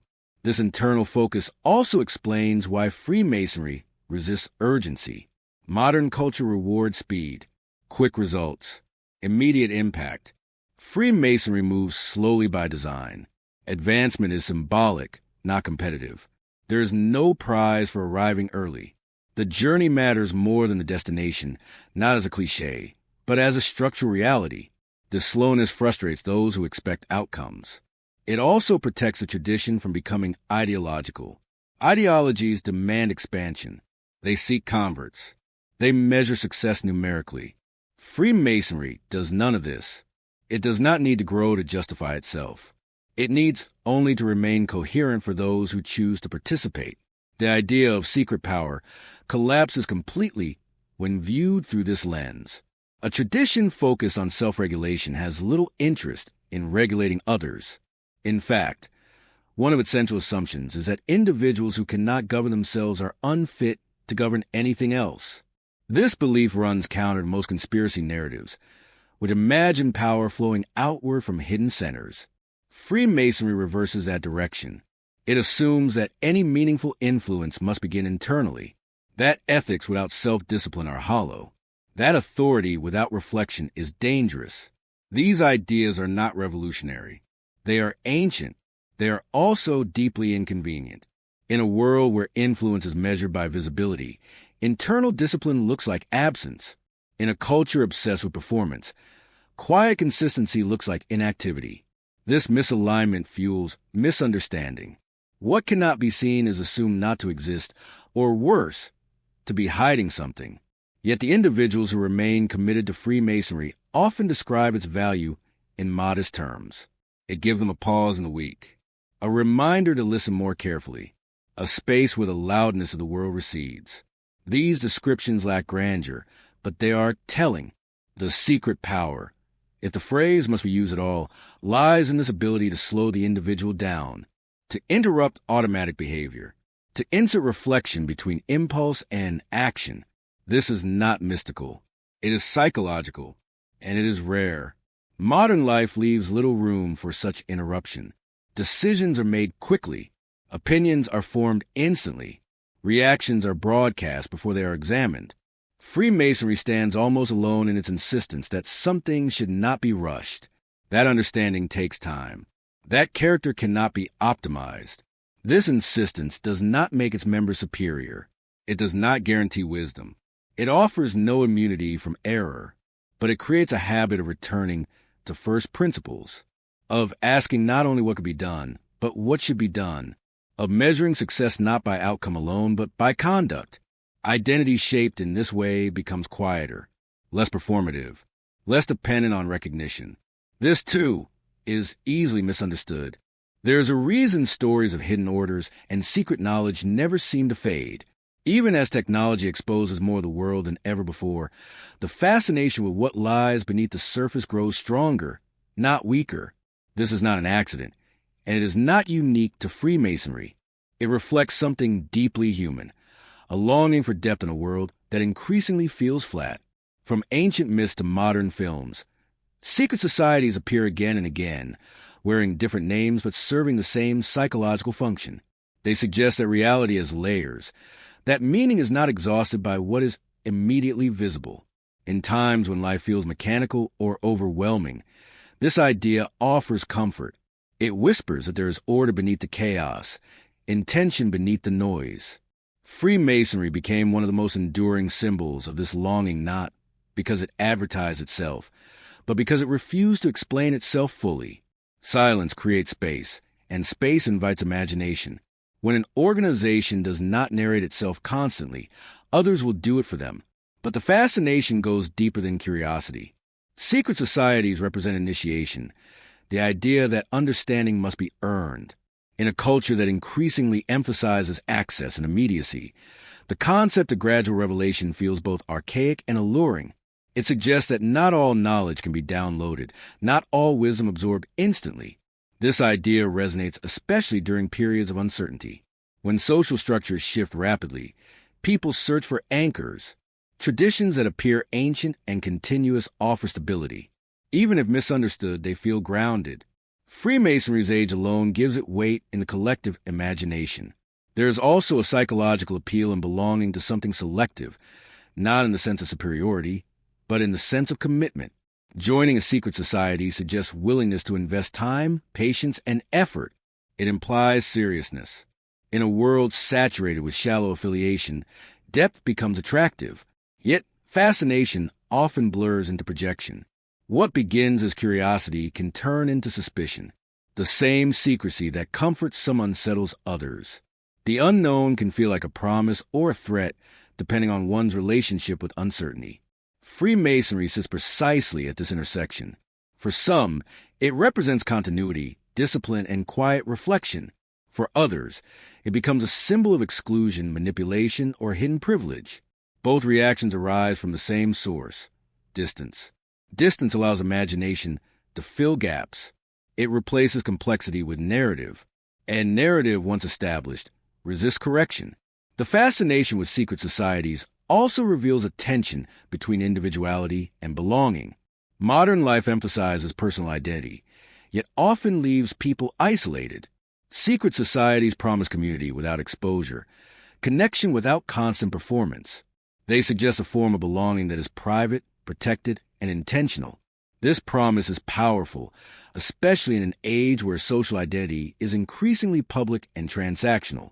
The idea of a bond not mediated by algorithms or public approval feels almost radical. Mythology plays a role here as well. Ancient mystery schools, initiation rites, and esoteric traditions have always fascinated historians and storytellers alike. They hint at lost wisdom, forgotten truths, and human potential beyond ordinary perception. Freemasonry, with its symbolic language and ritual structure, appears as a modern echo of these ancient forms. This echo invites romanticization. The mind fills what it cannot see with images drawn from myth and fantasy. Over time, the boundary between history and imagination blurs. The fraternity becomes larger than itself, transformed into an archetype rather than a living organization. The modern media environment amplifies this effect. Stories of hidden influence spread faster than nuanced explanations. Sensationalism thrives where ambiguity exists. Freemasonry, by maintaining privacy, inadvertently provides fertile ground for speculation. Yet fascination persists even among those who reject conspiracy. Many who dismiss claims of secret control still feel drawn to the symbolism, the ritual, the sense of continuity. This suggests that the appeal is not primarily about power, but about meaning. Secret societies offer a narrative of transformation. They imply that life can be understood differently, that perspective can shift, that the ordinary can become meaningful through attention. This promise is deeply human. It mirrors a journey found in myths across cultures, the movement from ignorance to understanding, from chaos to order. Freemasonry's particular form of this journey emphasizes patience. It does not promise enlightenment. It promises work. This distinction is often lost in popular imagination, but it is central to the tradition. The fascination also reveals discomfort with transparency. While openness is celebrated, constant visibility can feel exhausting. The idea that some things are kept private, not to deceive, but to preserve, feels countercultural. It challenges the assumption that everything must be shared to be real. Secret societies symbolize resistance to this assumption. They suggest that meaning can exist without validation, that not every value must be broadcast, that privacy can coexist with integrity. This challenges modern norms and provokes strong reactions. Some interpret privacy as threat. Others experience it as relief. Both reactions are valid responses to the same cultural tension. Freemasonry becomes a canvas for these responses. It is less important what it actually does and what it represents in the collective psyche. It becomes a stand-in for deeper questions about trust, authority, and belonging. The persistence of fascination also reflects dissatisfaction with surface-level explanations. Scientific and technological progress has answered many questions, but it has also exposed new uncertainties. Secret societies fill the emotional space left by unanswered questions about purpose and direction. There comes a point, after enough stories have been told and retold, where the line between what is known and what is imagined begins to blur. Not sharply, not suddenly, but softly, like fog rolling in at dusk. Facts do not disappear. They simply become harder to distinguish from interpretation. This is where Freemasonry has lived for a long time, at the edge between documented history and human imagination. Knowledge is precise. It depends on evidence, context, and limitation. It accepts uncertainty. Imagination, by contrast, is expansive. It fills gaps eagerly. It dislikes silence. When knowledge pauses, imagination speaks. Neither is inherently wrong. In fact, both are essential to human understanding. But when they lose balance, one begins to masquerade as the other. Freemasonry occupies a unique position in this dynamic because it offers just enough information to invite curiosity and just enough privacy to resist complete explanation. This combination creates tension. The mind does not rest easily in tension. It wants resolution. When resolution is unavailable, it creates one. Throughout history, people have tried to resolve the mystery of Freemasonry by leaning heavily toward imagination. They have drawn straight lines where history offers curves. They have connected dots that were never meant to form pictures. Over time, these imagined connections harden into assumed truths. The challenge is not that imagination exists, but that it often refuses to acknowledge itself as imagination. It dresses itself as insight. It speaks with certainty. And once it does, it becomes difficult to question without emotional resistance. Consider how easily symbolism is mistaken for evidence. A symbol is meant to suggest, not declare. It opens multiple paths of meaning. But imagination prefers singular answers. When faced with a symbol, it asks not what could this mean, but what does this really mean? That question assumes a hidden, definitive answer waiting to be uncovered. Freemasonry symbolic language becomes fertile ground for this misunderstanding. The square and compass are no longer tools of reflection, but clues. The all-seeing eye is no longer metaphor, but surveillance. Ritual becomes indoctrination. Silence becomes concealment. Each step moves further from lived practice and deeper into narrative construction. History, meanwhile, offers a quieter story. It shows Freemasonry changing across time and place. Lodges opening and closing. Membership rising and falling. Traditions adapting to survive political pressure. None of this resembles a unified, all-knowing force. But history is slow, fragmented, and often unsatisfying to those seeking drama. Imagination thrives where patience fails. It thrives where uncertainty is uncomfortable, and modern life has made uncertainty particularly difficult to tolerate. We are accustomed to instant answers. Search engines deliver conclusions in seconds. Algorithms predict preferences before they are consciously formed.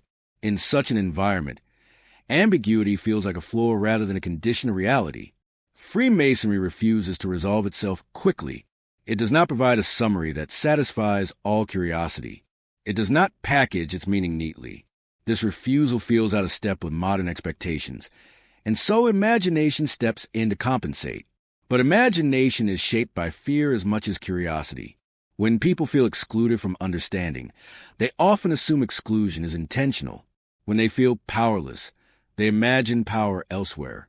Freemasonry, already marked by privacy, absorbs these projections. The result is a feedback loop. Imagination fills the gaps. The filled gaps feel convincing. Conviction replaces inquiry. Inquiry fades. At that point, the line between knowledge and imagination dissolves entirely. Breaking this loop requires humility. It requires accepting that not everything unknown is hidden deliberately. Some things are unknown because they are complex, others because they are experiential rather than informational, some because they are simply unremarkable. Freemasonry, stripped of imagination, appears almost mundane. Meetings, rituals, charity, conversation. There is no grand revelation waiting behind the next door. There is no final answer that rearranges history. For those drawn to mystery, this mundanity feels disappointing. For those willing to sit with it, it feels grounding. The difficulty lies in letting imagination soften without extinguishing it entirely. Imagination is not the enemy of understanding. It is the beginning of it. But when imagination refuses correction, it becomes distortion. History offers tools for correction, but it demands effort. Context must be considered. Sources must be compared. Contradictions must be allowed. This kind of engagement is slower than storytelling, and far less emotionally rewarding at first. Imagination, by contrast, is immediate. It provides coherence instantly. It explains everything at once. It leaves no loose ends. This completeness is seductive, but completeness achieved too easily is rarely accurate. Reality resists closure. It remains unfinished, uneven, and open to revision. Freemasonry, as a historical phenomenon, reflects this unfinished quality. It has no final form. It has no ultimate expression. It exists as a series of adaptations, shaped by circumstance. The imagination struggles with this. It wants origins and destinations. It wants architects and outcomes. When these are unavailable, it invents them. This process is not limited to Freemasonry. It applies to many aspects of human history. Secret societies, ancient civilizations, lost knowledge. These themes recur because they satisfy a psychological hunger. They promise depth beneath surface reality. But depth does not require secrecy. It requires attention. The deepest aspects of human experience, grief, love, conscience, responsibility, are not hidden. They are simply difficult to articulate. They resist simplification. Freemasonry's emphasis on symbolism rather than explanation reflects this truth. Symbols are not shortcuts. They are invitations to engage slowly. They assume that meaning unfolds over time. Imagine the night has settled fully now. The world outside is slowed to a hush, and even the restless edges of thought begin to soften. In this quiet, picture yourself standing before a large, old building. It is not hidden, not dramatic, just present. Stone walls hold the memory of time. The air feels cooler here, as if the structure itself remembers centuries of evenings like this one. The door opens without resistance. Inside, the sound of the outside world fades almost immediately. Footsteps echo softly, then disappear. There is no rush, no expectation, just space. The interior is dimly lit, not dark but gentle. Light pools where it is needed and retreats where it is not. Shadows are not threatening here. They are simply places where light has chosen not to linger. The ceiling rises higher than expected, drawing the eyes upward without demanding attention. It feels deliberate, as if height itself is meant to remind you to breathe more slowly. The floor beneath your feet is solid. It does not creak. It does not shift. Stone has a way of grounding the body, reminding it of weight and presence. Each step feels measured, not because it must be, but because the space invites it. Rushing would feel out of place. Along the walls, symbols appear, not glowing, not dramatic, simply there. They do not call out for interpretation. They wait. Their lines are familiar in an almost forgotten way, like shapes seen long ago in a dream. You do not feel the need to understand them immediately. They are content to exist without explanation. The room opens wider now, and the sense of emptiness is intentional. Chairs are arranged neatly, but most are unoccupied. The absence of people feels significant, yet peaceful. It is not loneliness. It is stillness. The kind of stillness that settles into the body rather than pressing against it. Somewhere a clock ticks, slow and steady, not to remind anyone of time passing, but to reassure that time has not stopped. Each sound arrives gently and leaves without disturbance. You notice how the space seems designed to quiet the mind. There are no sharp angles demanding focus, no clutter pulling attention in different directions. Everything has a place. Everything feels intentional. The mind, sensing this order, begins to mirror it. Candles rest along the perimeter of the room. Their flames are steady, not flickering wildly. Light moves slowly here, revealing textures in the stone, the grain in the wood, the subtle where that only time can create. Nothing here feels new, and nothing feels worn out. It feels lived with. The symbols you pass are not instructions. They do not command belief or action. They are reminders. Reminders of balance, of measure, of restraint, of effort. They do not speak loudly. They speak only when you are quiet enough to notice. There's a central space now, open and unoccupied. It does not feel empty in the way an used space sometimes does. It feels reserved, as if it exists for moments rather than objects, for reflection rather than activity. Standing here, you may notice how the body responds. Shoulders lower slightly. Breathing deepens without instruction. Thoughts that arrive tangle begin to loosen, not because they are resolved, but because they are no longer being chased. This is not a place of answers. It is a place of pauses. The walls carry no portraits demanding reverence, no banners proclaiming triumph. If there are images at all, they are modest, symbolic, restrained. They do not glorify individuals. They suggest ideas. They remind rather than persuade. Walking slowly, you pass a table. Its surface is clean, unadorned. It bears no signs of urgency. Objects placed here are functional, not ornamental. Each has a reason for being present, and none insists on attention beyond that.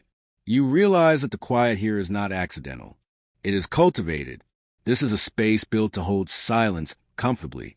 Silence here does not feel awkward. It feels complete. In the absence of conversation, the mind begins to speak differently. Thoughts lose their sharp edges. They stretch out. They wander without urgency. Problems that felt heavy outside this space seem less insistent here. Not solved, but softened. You notice how the room seems to ask very little of you. There is no performance required. No role to play. You are not observed. You are not evaluated. The space exists whether you are here or not. That indifference is oddly comforting. Time behaves differently here. Minutes pass without announcement. There is no pressure to fill them. The clock continues its gentle rhythm, but it feels less like a measure and more like a heartbeat. At the far end of the room, there is a raised area, subtle and unassuming.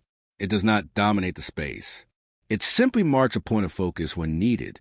Without people present, it recedes into the background, content to wait. This waiting feels important. Nothing here rushes. Nothing demands immediacy. The room seems to exist outside urgency, as if urgency is something that belongs elsewhere. You may become aware of your own presence more clearly now, not in a self-conscious way, but in a grounded way. The body feels anchored. The mind feels less crowded. As the echoes of stillness fade and the imagined door closes gently behind you, something subtle remains. It is not a conclusion, not a lesson neatly packaged, but a feeling, like the afterglow of a candle long after the flame has been extinguished. This is where history speaks most honestly, not in proclamations or records, but in quiet impressions that linger when the noise recedes. When the world grows loud, history is often forced to shout in response. It is turned into slogans, simplified into causes and effects, compressed into timelines that feel clean but rarely true. Yet history does not live comfortably in such conditions. Its voice is softer than that. It prefers patience. It reveals itself not to those who demand answers, but to those willing to listen without expectation. Freemasonry, like many enduring traditions, has been spoken about loudly for centuries. Accused, defended, mythologized, and misunderstood. But when all of that sound fades, what remains is not a secret doctrine or a hidden force. What remains is a pattern, one that repeats quietly throughout human history. The pattern is this. Whenever societies become unstable, whenever certainty fractures and old structures weaken, people look for something solid beneath their feet.